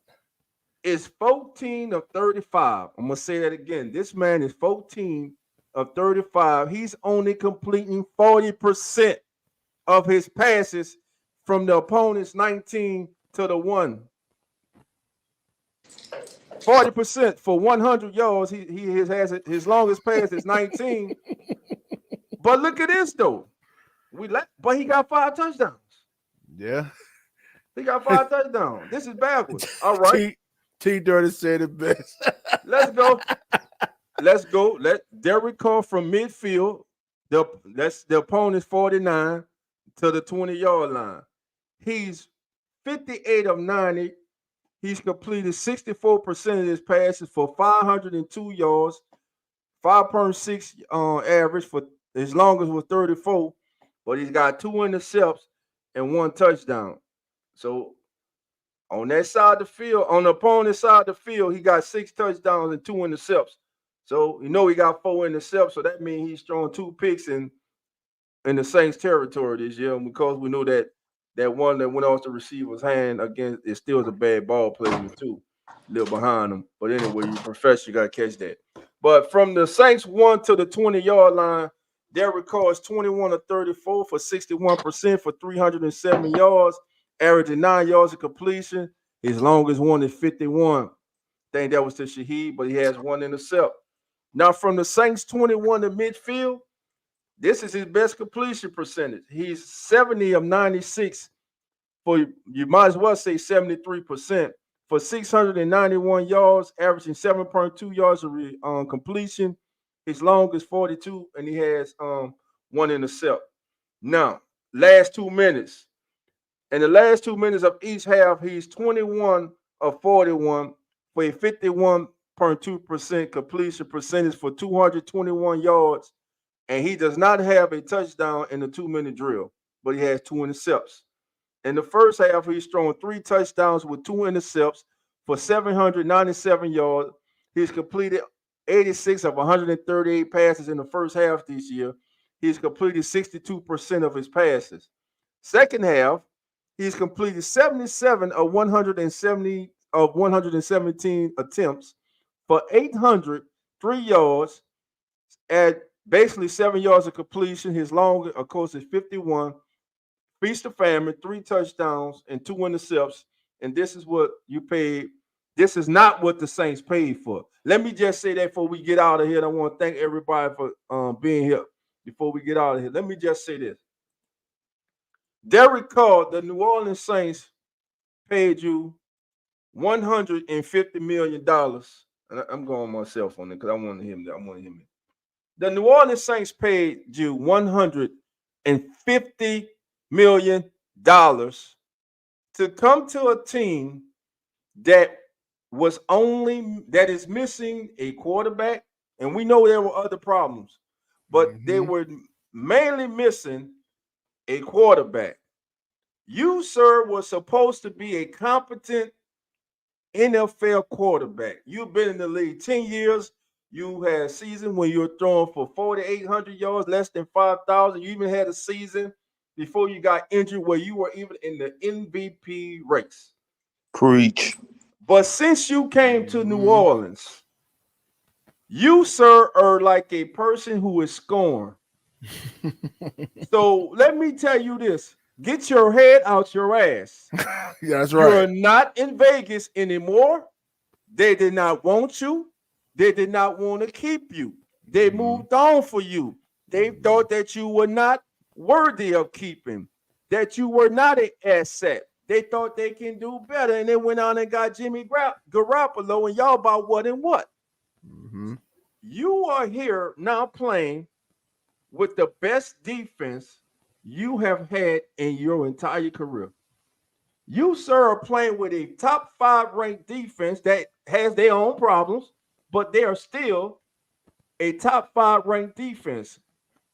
And you are doing absolutely nothing to lessen the responsibility and the pressure on that defense to go out and damn near have to play a perfect game every week because you are not living up to your potential. You have not even given, and I'm gonna say this, family. I want y'all to listen and listen good. Derek Carr has not even given the Saints one game this year. The best Derek Carr that the Raiders had the last 2 years. We Facts. haven't seen the Facts. best Derek Facts. Carr show up in a black and gold uniform yet. So miss me with those press conferences like I got to do better. Well, damn, no shit. We know you got to do better. Everybody in America know you got to do better. Oh, I want to win for this city. Oh, no, win then. Go out there and play big dummy. winning. Go out there and play winning football. You listen. If you love the city will love you back. But it's one thing. Don't think because you came down south to New Orleans and we not California, we not Vegas.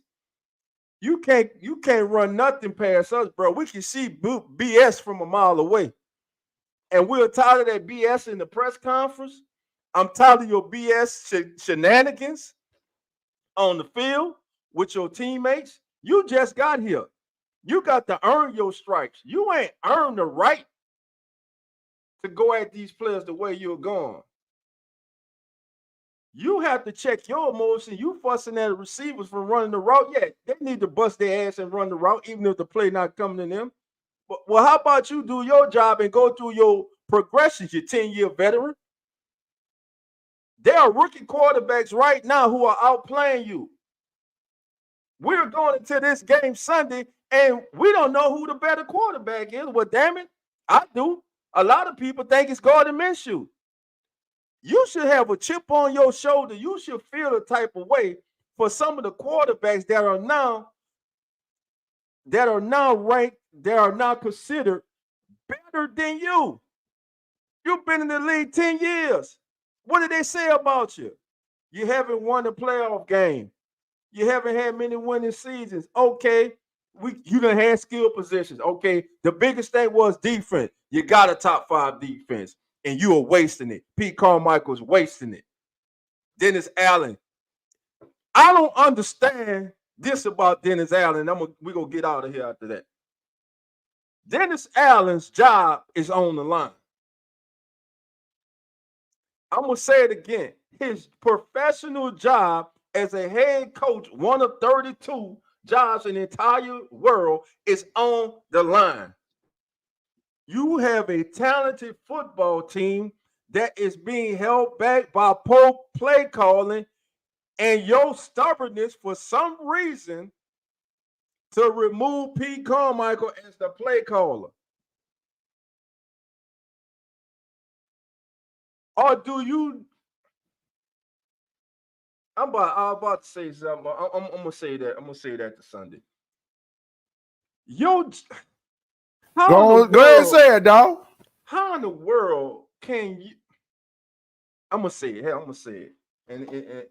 And I no, but I ain't gonna say it because I don't wanna put that out there like that. But a lot of y'all know where I'm going with this. But if Pete Carmichael has shown you all last season and this season that as the main play caller, as the offensive coordinator who's in the forefront, as the man who everything is on, he's not getting the job done. Yes, Ronald Curry has responsibility in that. Yes, Cody Burns has responsibility in that. Yes, Boudreaux has. What's the offensive line coach? I say Boudreaux. That's wrong. Doug Marrone. Doug Marrone has responsibility in that. The running back coach, has responsibility in that. But it all falls on him. Some people are meant to play the background. Everybody cannot be the head of a Fortune 500 company. Come on now. You cannot keep people in place that are not doing their job. I can keep, if I promote you to a position and you have shown the inability to perform at that position, I have to demote you or I have to let you go. One of the two.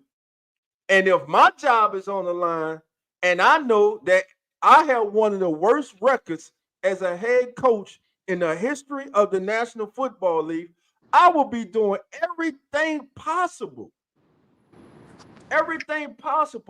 to turn my resume around and to get my talented team that has talented players on it on the right track and win football games, man. I don't understand how this man is just sitting here allowing this to happen.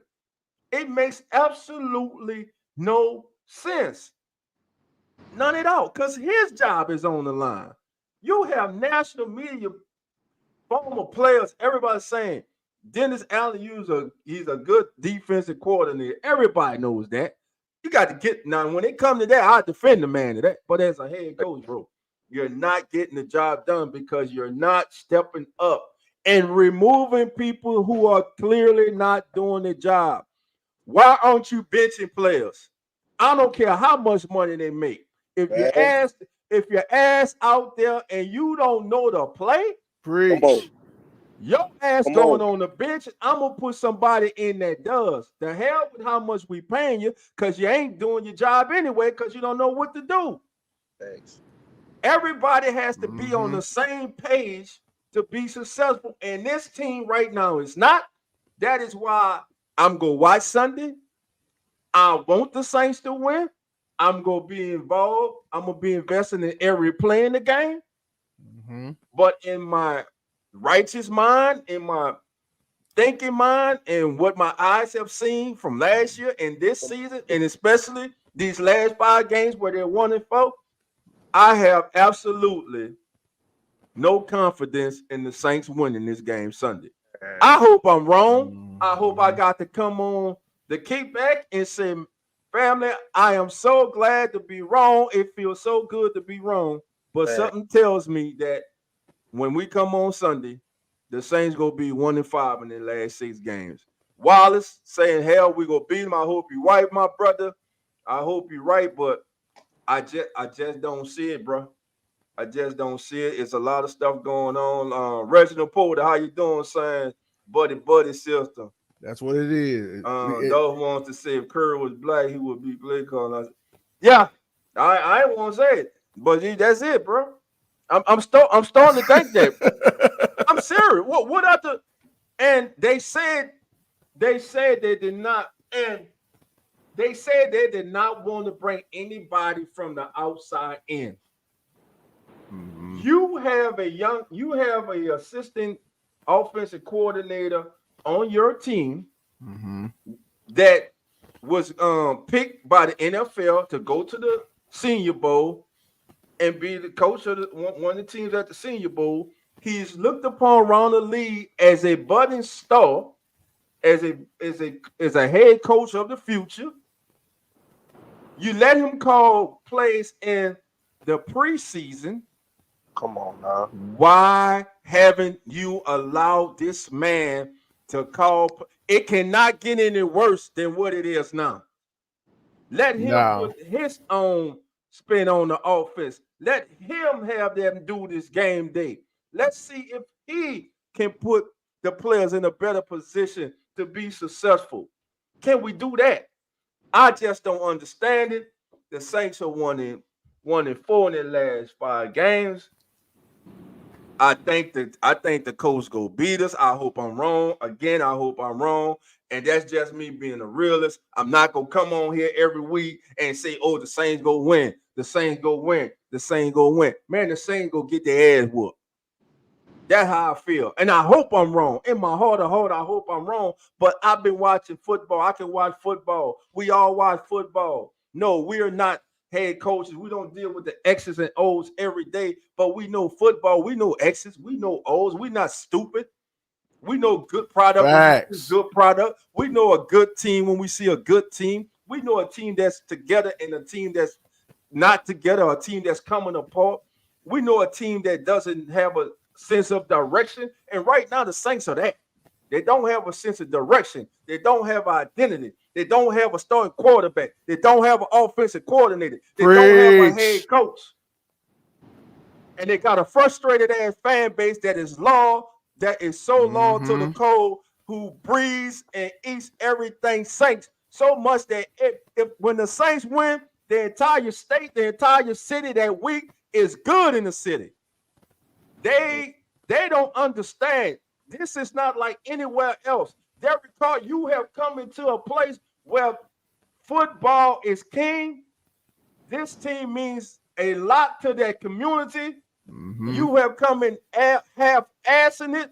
I don't give a damn about you when you were the Raiders. I don't want to hear shit about you when you was with the Raiders. The Raiders didn't want you. If you were not ready to move on, you shouldn't have took the $150 million. And what you should do, you should go your ass, you should be renegotiating and giving some money back for how poor your ass done been playing and horrible and underachieving you done been. Right. And it's time for Mickey Loomis to take a stand with this team. Because if this team goes into the break with a 4-6 record, listen, if they go into the break and they just got 3 wins, Mickey Loomis needs to fire Dennis Allen. Yep. He needs to fire Pete Carmichael. Yep. And I don't give a damn. Give it to Ronald Curry as an interim. I don't give a damn. And the Saints need to eat that money. You know they'll find a way. They will get rid. They need to move on from Derek Carr. If he does not improve his play from this point on for the rest of the season, eat that money and get your ass out New Orleans. We do not need you. A lot of people didn't want you. A lot of us talked up for you, and you have made a lot of people. You have disappointed a lot of people. And I'm hearing things about the man's poor wife crying. Now, man, you got your wife sad right now, bro. You know what I'm saying? You got your wife hurting right now. Come on, dog. Now, when it comes to listen, family man, good man, all that, you're that. I'm sure you're that. But football wise, right now, no. What do you want to be remembered as? Huh? As one of the most underachieving quarterbacks in the history of the National Football League? Or do you want to be remembered as that quarterback that went to New Orleans, resurrected his career, turned his career around, and finished as a possible borderline Hall of Fame quarterback? It can still happen, but you have to do, and you have to get it through your brain. Get it through your brain, man. You are not a savior. Saints ain't bring you here to be a savior. Exactly. You got playmakers on the team. Go through your progressions. Get them the ball. You talked to Drew Brees before you came here. I'm gonna tell you once again what Drew Brees told Teddy Bridgewater, and Bridgewater went 5-0. Completions are good. I'm gonna say it again. Completions are good, but damn it, stop checking the ball down to Alvin 11 to 12 times.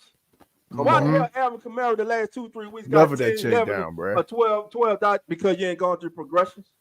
And then let me get on the players too, because when you look at some of the film, if y'all look at the film too, some of their ass ain't getting open. Some people out there have ass running routes. Preacher, dog. Some people out there running the wrong route. So everybody, it's not just Derek Carr. It's just not Pete Carmichael. Pete Carmichael can call the most perfect play there is for the right moment. But if those 11 guys out there are not on the same page, and one person doesn't know what they're doing, it will mess it all up. They're not on the same page. They have to come together as a team, as a unit, and as a family, man. They're 3-4, and right now it feels like they're 1-6. Listen, I'm Dog 17. This has been the Keeping It Real Who That Sports podcast.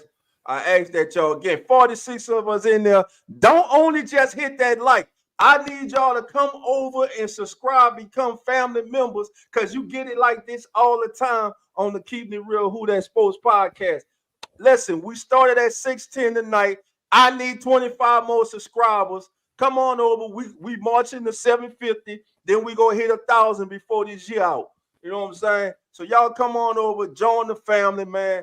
Shout out to Big Q, the PRO Media Network. I know I went over, but man, I just had to get that off my chest, you man. had to say what you had to say, dog. Before we get out of here, I got some stuff in the chat. Go ahead, Jerry. You got something you want to say? I just want to I just wanted to say everything you said was true, but it led me to say I just want to throw that at you because I know people in the chat. I know Eric asked for it, and I know and Big Q was here. Eric, he would play that too, but I got you back. OG. We changed the Dolph name. We gonna change to Dolph 17 Bristol or Dolph S. Martin. He was pretty nice, boy. Bro, I'm just saying, bro, it's real though, bro. Because listen, it's not mine, bro. It's not just me, bro. Everybody in this chat, everybody who watching, who not in the chat, everybody who go watch this on the replay, who are true Saint fans, who man love this team, man, because their team represents who we are, where we from, the colors, the logos, the man. I'm talking. We got generations of family members, man. Some of us started as babies going to Saints games when they was losing. I would watching games with our grandparents, man. Man, I done sat down and cried watching Saints games with my grandmother. I didn't watch this team go 1-15, 2-14, 3-13, and a lot of y'all crying about 7-9, 7-10. I understand it's frustrating. Some will talk about go back to the bags. No, we'll never go back to the bags. But the thing is, now in 2023, we as Who Dat Nation, we deserve better. We deserve better. Players who have given it all. Cam Jordan deserves better. Michael Thomas deserves better. Yes, DeMario Davis deserves better. Yes, he does.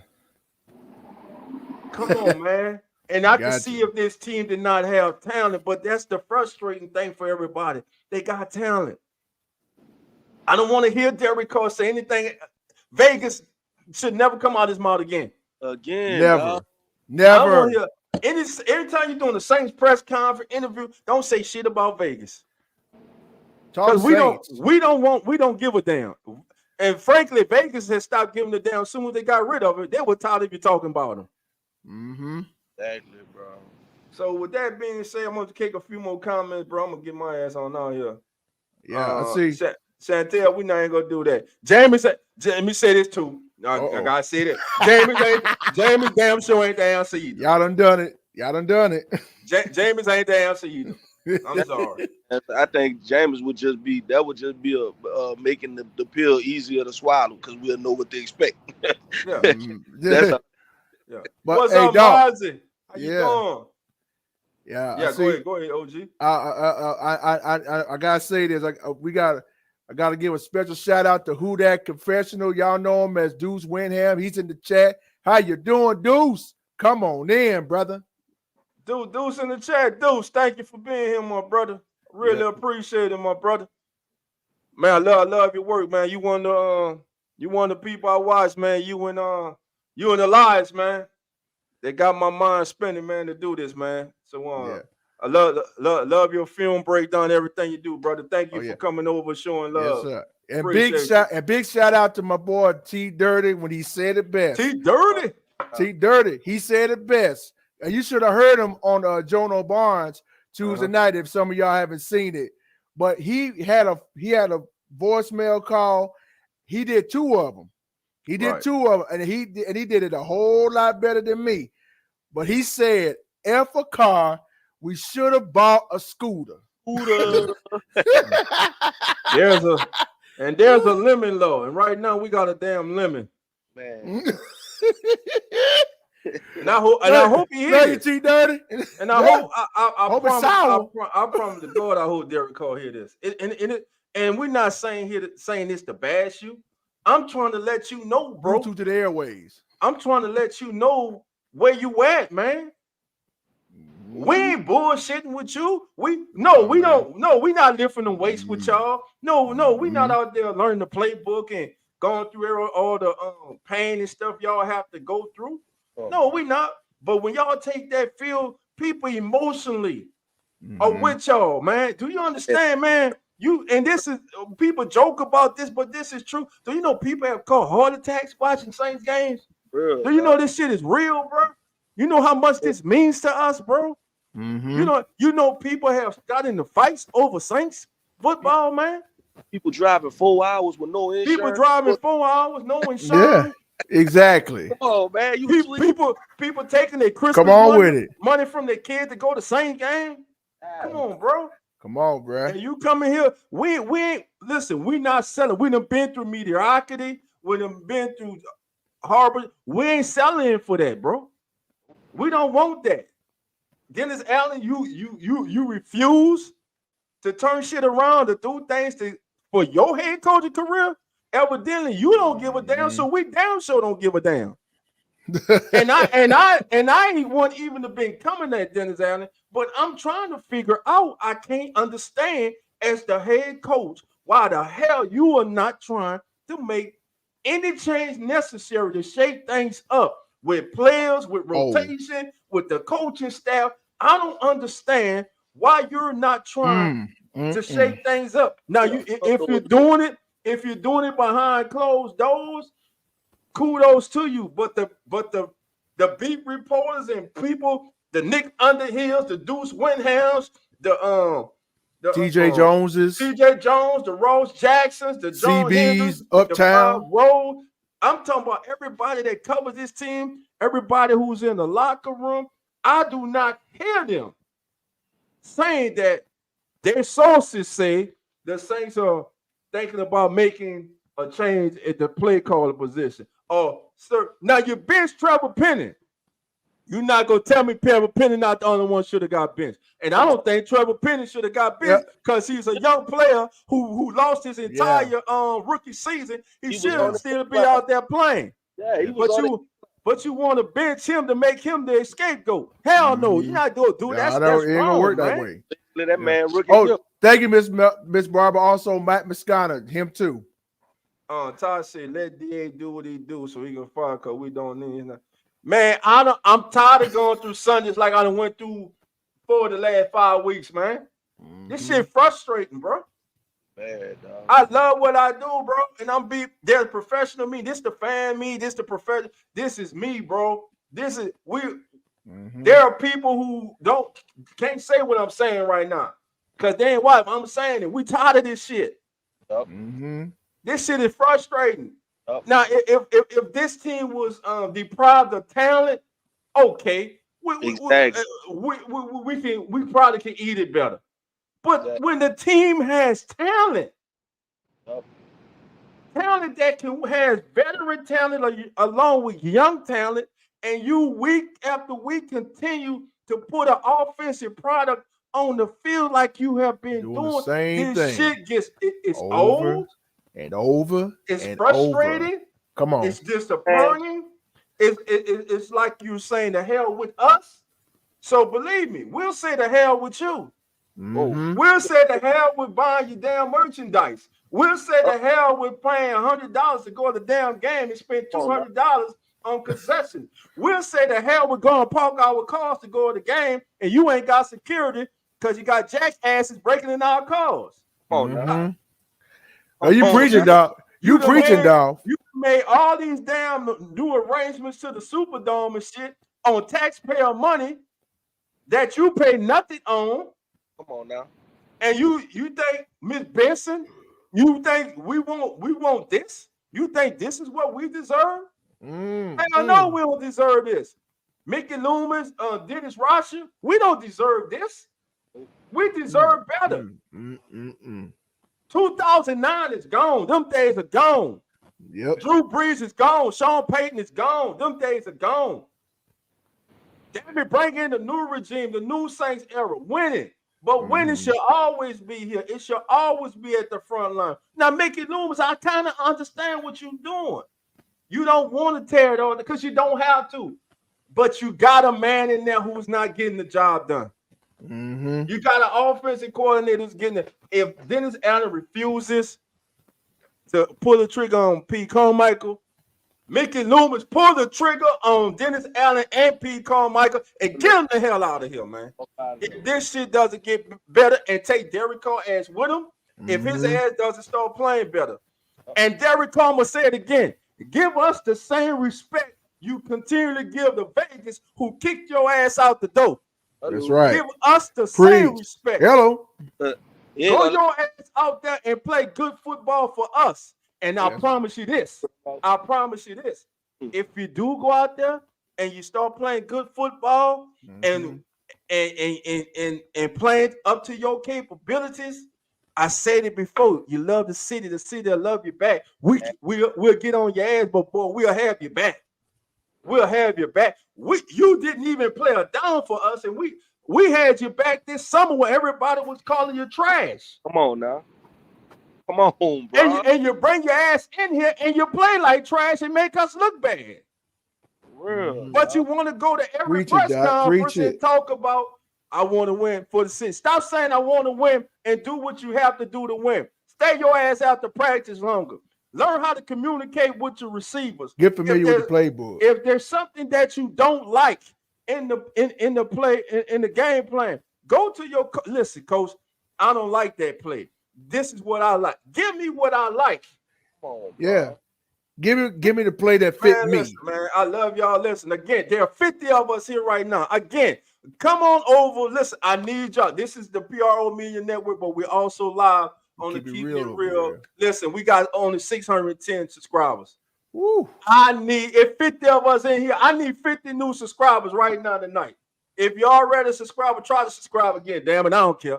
we need subscribers. We family. Listen, bro. Q, shout out to PRO Media Network. They probably cut my ass off, but I just had something on my chest tonight. I just had to say, man, this shit, man, is ridiculous, bro. I love it, bro. I done had chest pains behind this damn team. Man, for real. I got you, bro. Real, bro. Listen, I just lost an uncle, bro, who's been a diehard his entire life, bro. You know what I'm saying? Sorry to hear that. My condolences, bro. This shit here, bro. Derek Carr, bro. You don't understand. This is family stuff, bro. This is the family, bro. Yes, it is. This is family. You know, this is just not a job, son. This is not just another organization with farewell to fans. Now, you got some farewell to fans because they were spoiled because they came in during the Drew Brees era and they crying about 7 wins and shit. And like that's something to cry about. But what I'm saying is this, bro, the city you're in, we bleed and we breathe black and gold, bro. Nah, for real. Man, I'm tired of talking. Look, man. dog, I'm tired of talking, bro. And closing, everything you said, dog, speak volume, because I'm sure that Derek Carr is hearing this probably right now. And he say, and I bet he say, you know what? I'm gonna give it a try. Hold on. And listen, Mo, let me say this. if the Saints win less games this year than they won last year, or they win the same amount of games this year they won last year, and Mickey Loomis does not fire Dennis Allen, then President Dennis Lauscher and Gail Benson need to let go Mickey Loomis and move Kyle Hartley up to general manager. Yep. I'm gonna say it again. They need to let go the most winningest GM in the history of the New Orleans Saints. They need to let him go. But I kind of feel like he's giving Dennis. I don't think the man. I don't think Mickey Loomis going another year with Dennis Allen if they continue to falter like this. I don't. I know a lot of people do. I don't see it, bro. Dog, But you anyway, preaching. You had to preach tonight, bro. Everybody need to hear that, bro. Everybody needed to hear that. Good article on Advocate with Carr talking about how he went to the Mario Olave, etc. to try and learn and be better. Hope it awaits. We'll see. I got you. I got on the Advocate. All right, Deuce. I'm gonna check that out, my brother. But I just subscribe to Deuce too. This. Yeah. Dog. Hey, since I got you in the chat, my brother, listen. I want to extend an invitation to you right now, my brother. For next Thursday, man. If you're free, you don't have anything going on, man, to come on, man, and be our special guest host, man. It'll be an honor, man, to do the show with you, bro. That's if you're available, man. It's out there, cool man. Dude, bro. And again, man, thank you for being here, my brother. But hey, before you get out, D, go ahead, man. What they talking about with the offensive line for this week? What did they break anything down? And also, have they looked into any free agent punters or kickers or anything to replace these clowns? There has not been any mention of them bringing in a kicker or punter, and I don't understand. Now, listen, I know they're young punters and young kickers, but what in the hell has what's his name? Nedley. He don't even deserve to have his name pronounced right. All I know is his hang time is one of the worst hang times in the National Football League. He shanks a punt every game. He consistently causes the Saints field position. He's just not good. I don't see where he was better than what you had. Now, let's go to Blake Groupie. As Pam and Whammy said, the generational kicker. The generational that what Pam kicker. Call. So here we go. The generational kicker, right? Generational kicker. And everybody after week one was like, yeah, man, we got a generational kicker. And look what Will Lutz, he missed the kick. Will Lutz, the only kick Will Lutz that missed this season. What about your generational kicker? Every kick he's had in a pressure situation. I'm gonna say it again. When there's no pressure, he makes the kick. But when he's had a kick in a pressure situation, he has failed. He has come small. He has shrunk. I want the young man to be successful. But when you walk your ass out there and you miss a 29, come on now, a 29, and those are easy kicks. 29-yard field goal that kids in high school are making consistently. We got a problem, and I got a problem with the head. Not bringing nobody in here to push their ass to let them know you do not have skins on the wall. You don't have skins on the wall. Why is there not kickers in here trying out? Why are there not punters out in here trying out? They're not proven. All right. Pam said, I heard my name. What about the offensive lineman? Hey, I talked about him too. Yeah. He on the bench. He should be in there going through the motion. He a first round pick. Let him go through his motion. Hey, Pam, we were talking about your generational kicker. Yeah. Hey, right. And you're right. No cap. No. Now he missing with no pressure. But that boy missed. He almost point just a flat out after we scored. Oh my goodness! Almost hit the ding and dong off the goal. Man. And see, but what had me upset when that game was, in that Green Bay game was how he was on the sideline. Like he wasn't in the back, practicing him in the hole to kicking the ball in the net. He strutting his ass up the sideline like, yeah. Yeah, man, I got this. Yeah, I got this. Yeah. And walk his Opie Taylor looking ass out there and kick the damn ball straight to the right, man. Like that. Yes, but at the same time, it shouldn't have came down to that. Because if you're a top defense, I'm gonna keep saying it. A lot of people don't want me to say it. I'm gonna keep saying it. If you're a top defense in the National Football League, you don't lose a 17-0 lead. You don't lose a 17-0 lead. I don't give a damn. You had a 3-score lead. Have y'all seen Green Bay's offense ever since that Saints game? Bro. And we complain about right now. Matter of fact, before we get out of here, in the matchup, I believe the Saints come in with the number. And this they say numbers never lie. Numbers lie. Let's look at this matchup. Let's go. Zach, NFL Plus. Let's look at this matchup. Dimitri, Reggie. Look at this matchup, man. What a good coach. Man, shouts out to the chat, man. With these rankings, bro. These teams standing, man. Because this matchup here, bro, I think the Saints coming in with the number 10 passing game. And I think the Colts come in. I know the Colts come in with the 9th ranked rushing attack this season. Let me see. Let's see. All right, here it is. Let me share the screen with y'all, fam. I just found it. Let me pull it up right quick. Okay. So I'm feeling good tomorrow, Friday. Chantel, all right. Why you looking that up, though? Chantel. Here we go. The next time the Saints play the Panthers is at home at week 14 in December. I beat up. Be in that bayou, baby.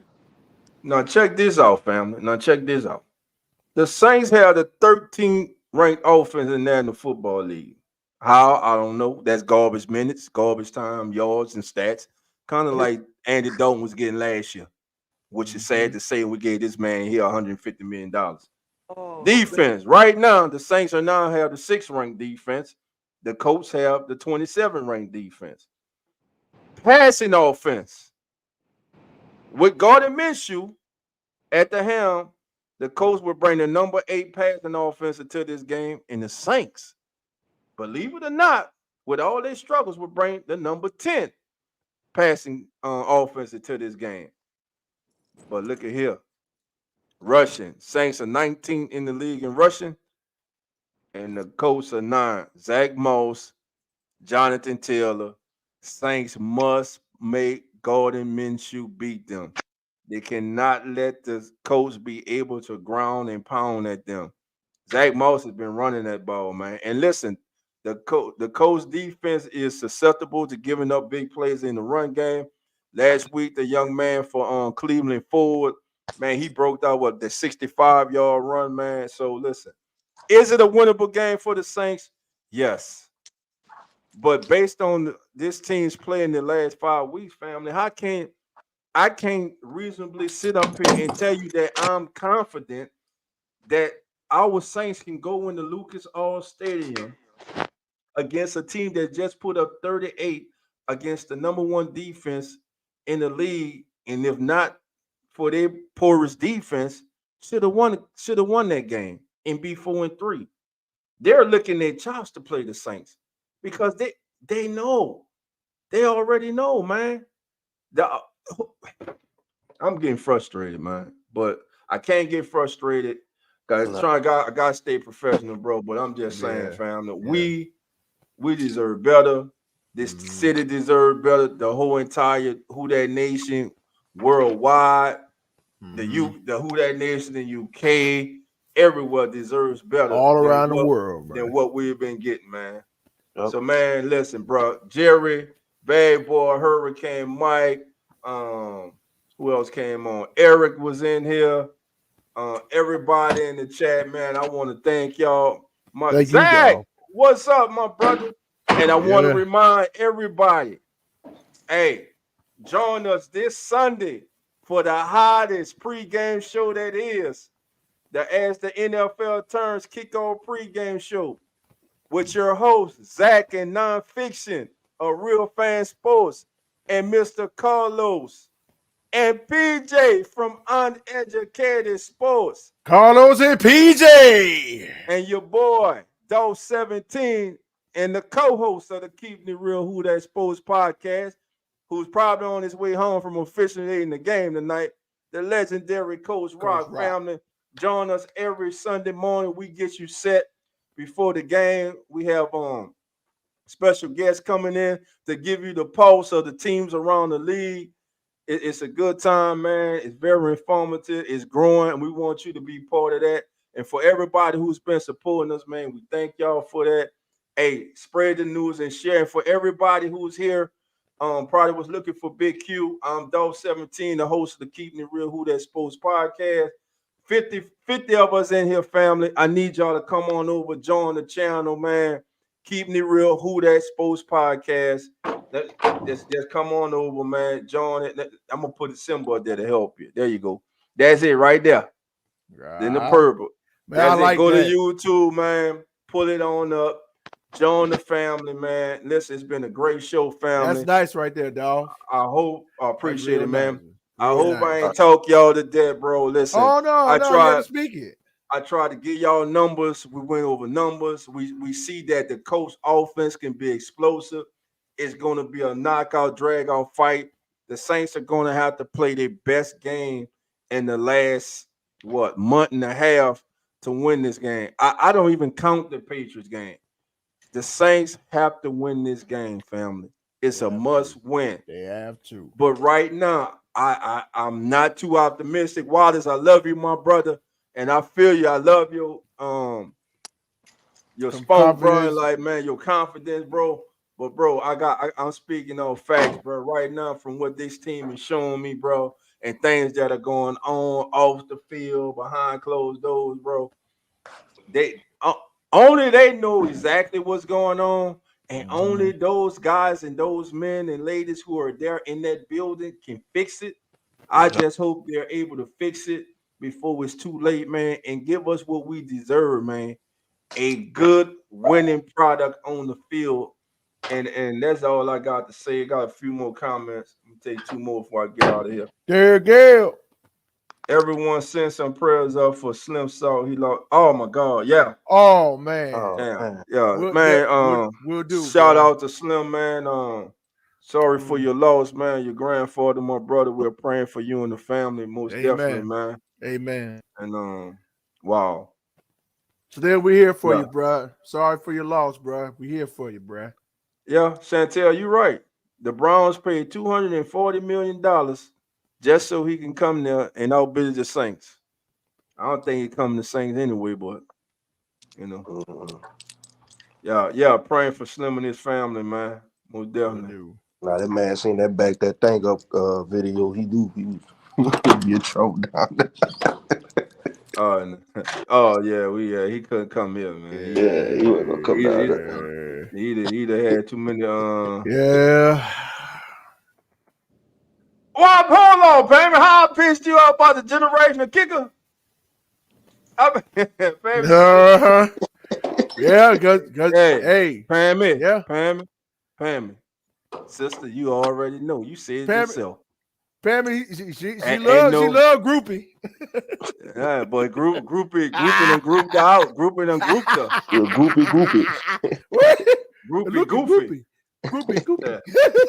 I love you, sister.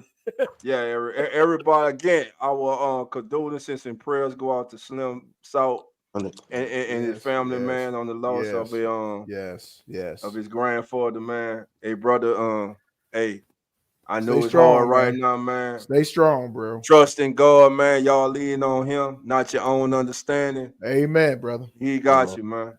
We're here for you. Know what I'm saying? We're all here. We're praying for y'all, man.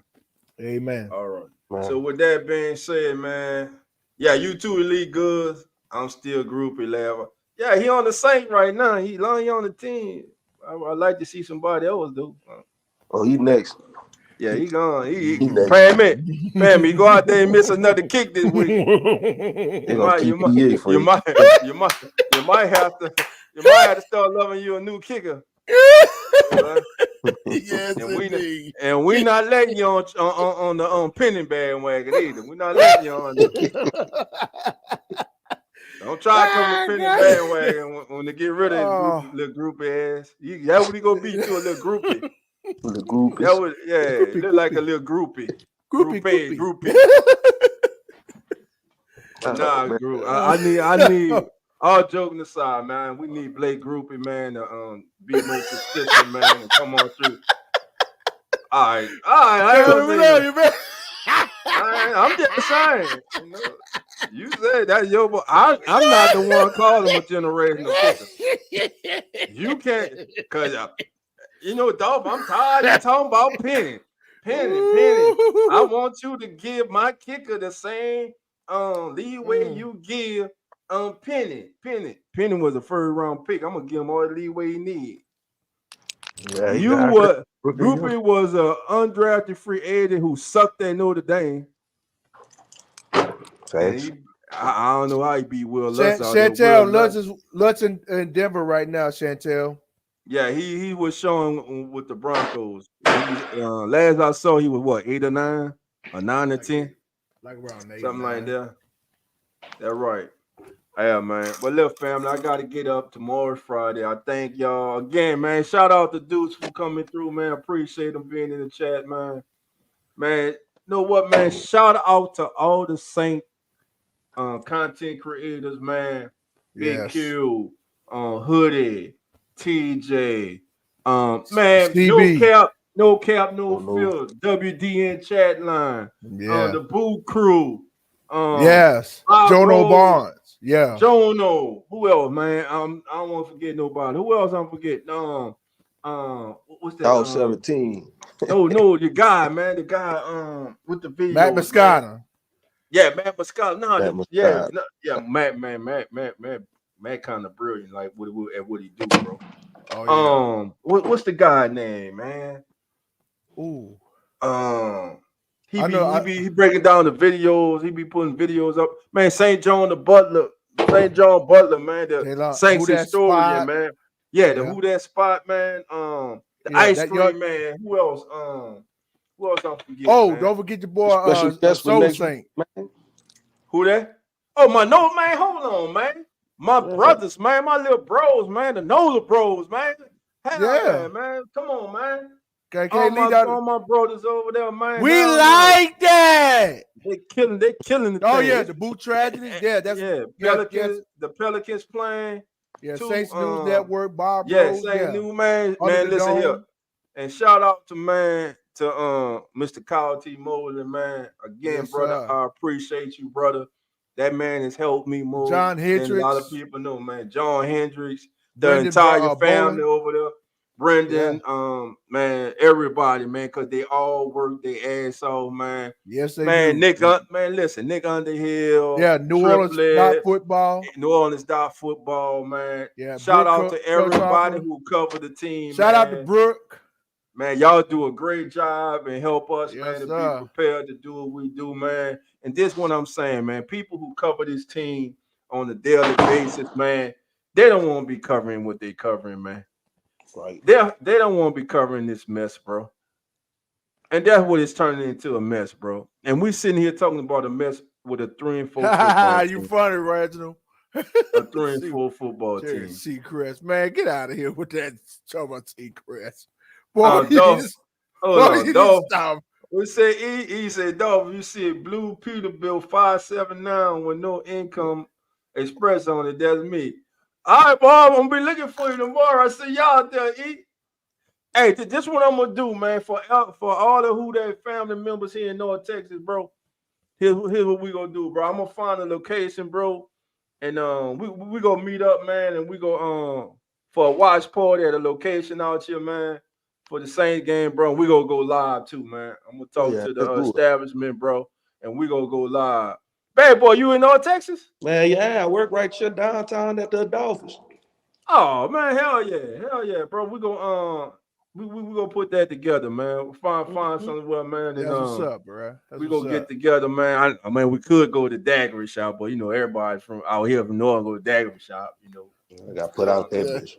You know, yeah, some cowboy fan. I got put out that. Oh Lord. It's a long story. I'll tell you how that one in person. All right. Yeah. Tell me that one in person, bro. Tell me that one in person. I want to hear that one. I definitely want to hear that one. I'm definitely gonna look your channel up. Hold on, let me look up your channel and subscribe. Okay.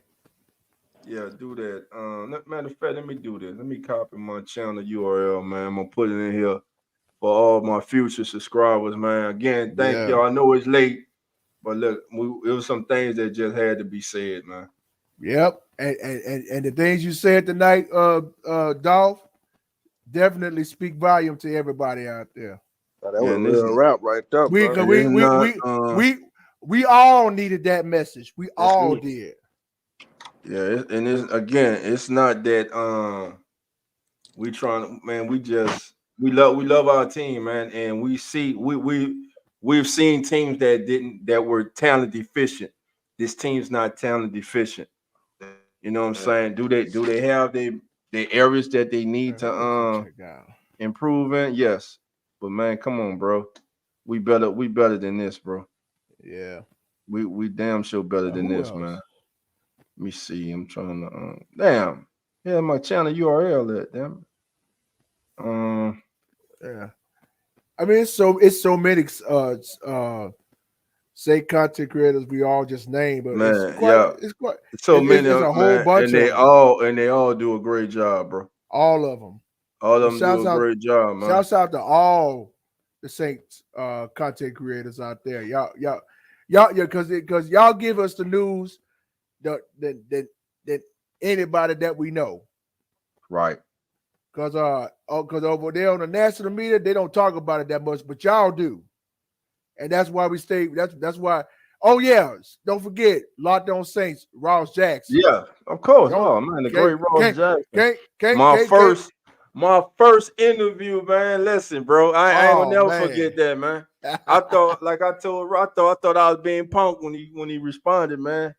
I bro, I was excited as hell. Like, man, that's Ross Jackson that hit me back. Let's get it. Who Nobody? that Nobody? nigga? What Hey the man. hell? Hey Hey, man, listen. that's prime time, bruh. Man, listen.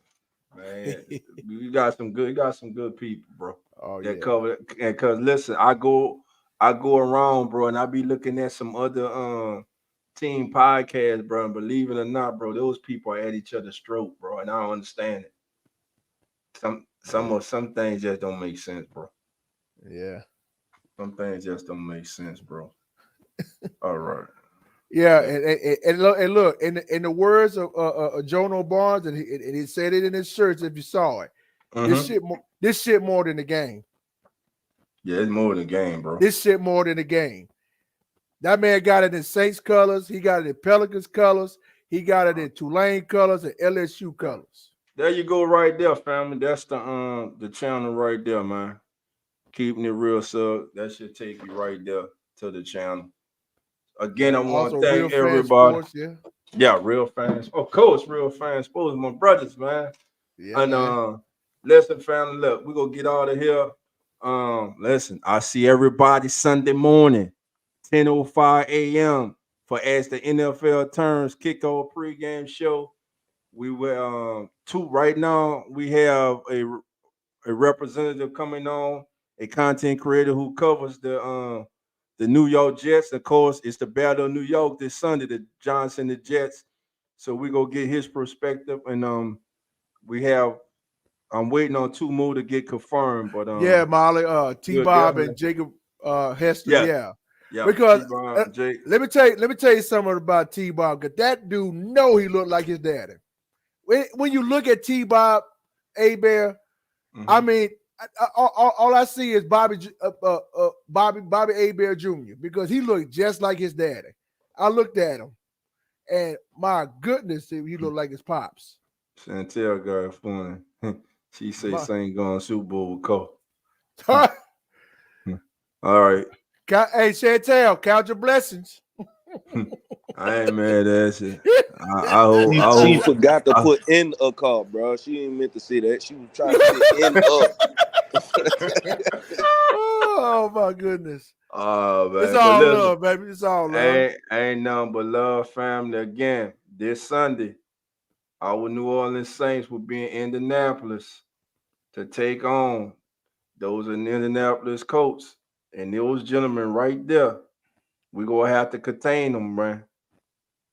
Oh We gonna yeah. have to contain them. Facts. Oh, oh yeah. So look. with that being said, look, we're going to get on out of here. Again, thank y'all for being here. I'm Doe 17. That's Bad Boy Seafood. That's the OG, but we call him Uncle Jerry. Thank everybody in the chat. And again, family, y'all rock. Come on over, subscribe. Come on over, be part of the family. And for those of you who don't know what the kickback is, simply put, the kickback airs every Sunday after Saints game. It's a therapy session. It's the barbershop. It's the hair salon. It's your family barbecue. When you talking smack, when you come get it off your chest. Listen, we come in there. This is a spot. This is a spot. What time you doing it this Sunday, bro? Because you know my dog live. My brother ain't in here tonight, man. Shout out to my boy J Live, man.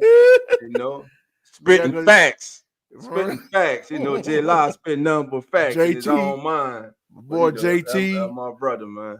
Wallace. Thank you. That's right. Hey, thank you, Chantel. There you go. Represent, Chantel. I got you. Represent. Yeah. Ain't nothing but love over here. Ain't nothing but love. Yep. I'm married. I'm married to Cowboy fan. I'm in my family is Cowboy fan. Yeah, I'm in North Texas. So, you know. Bless your heart, dog. hey, man. Hey.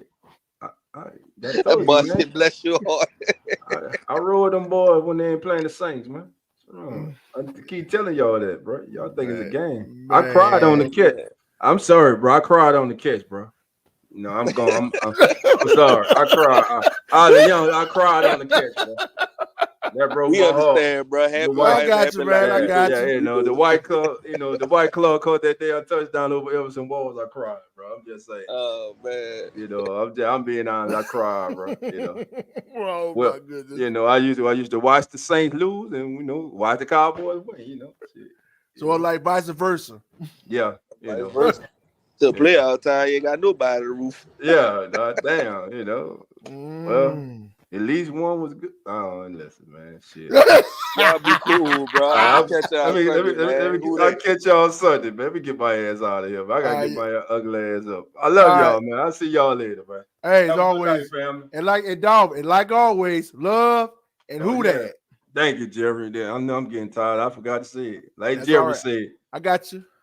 Like always, love and who that. We all family. See everybody Sunday. Have a good weekend. Keeping it real, who that sports pod, legendary coach Rock, Go 17. Let's rock. Who that? Boss kick, black and gold. Let's go.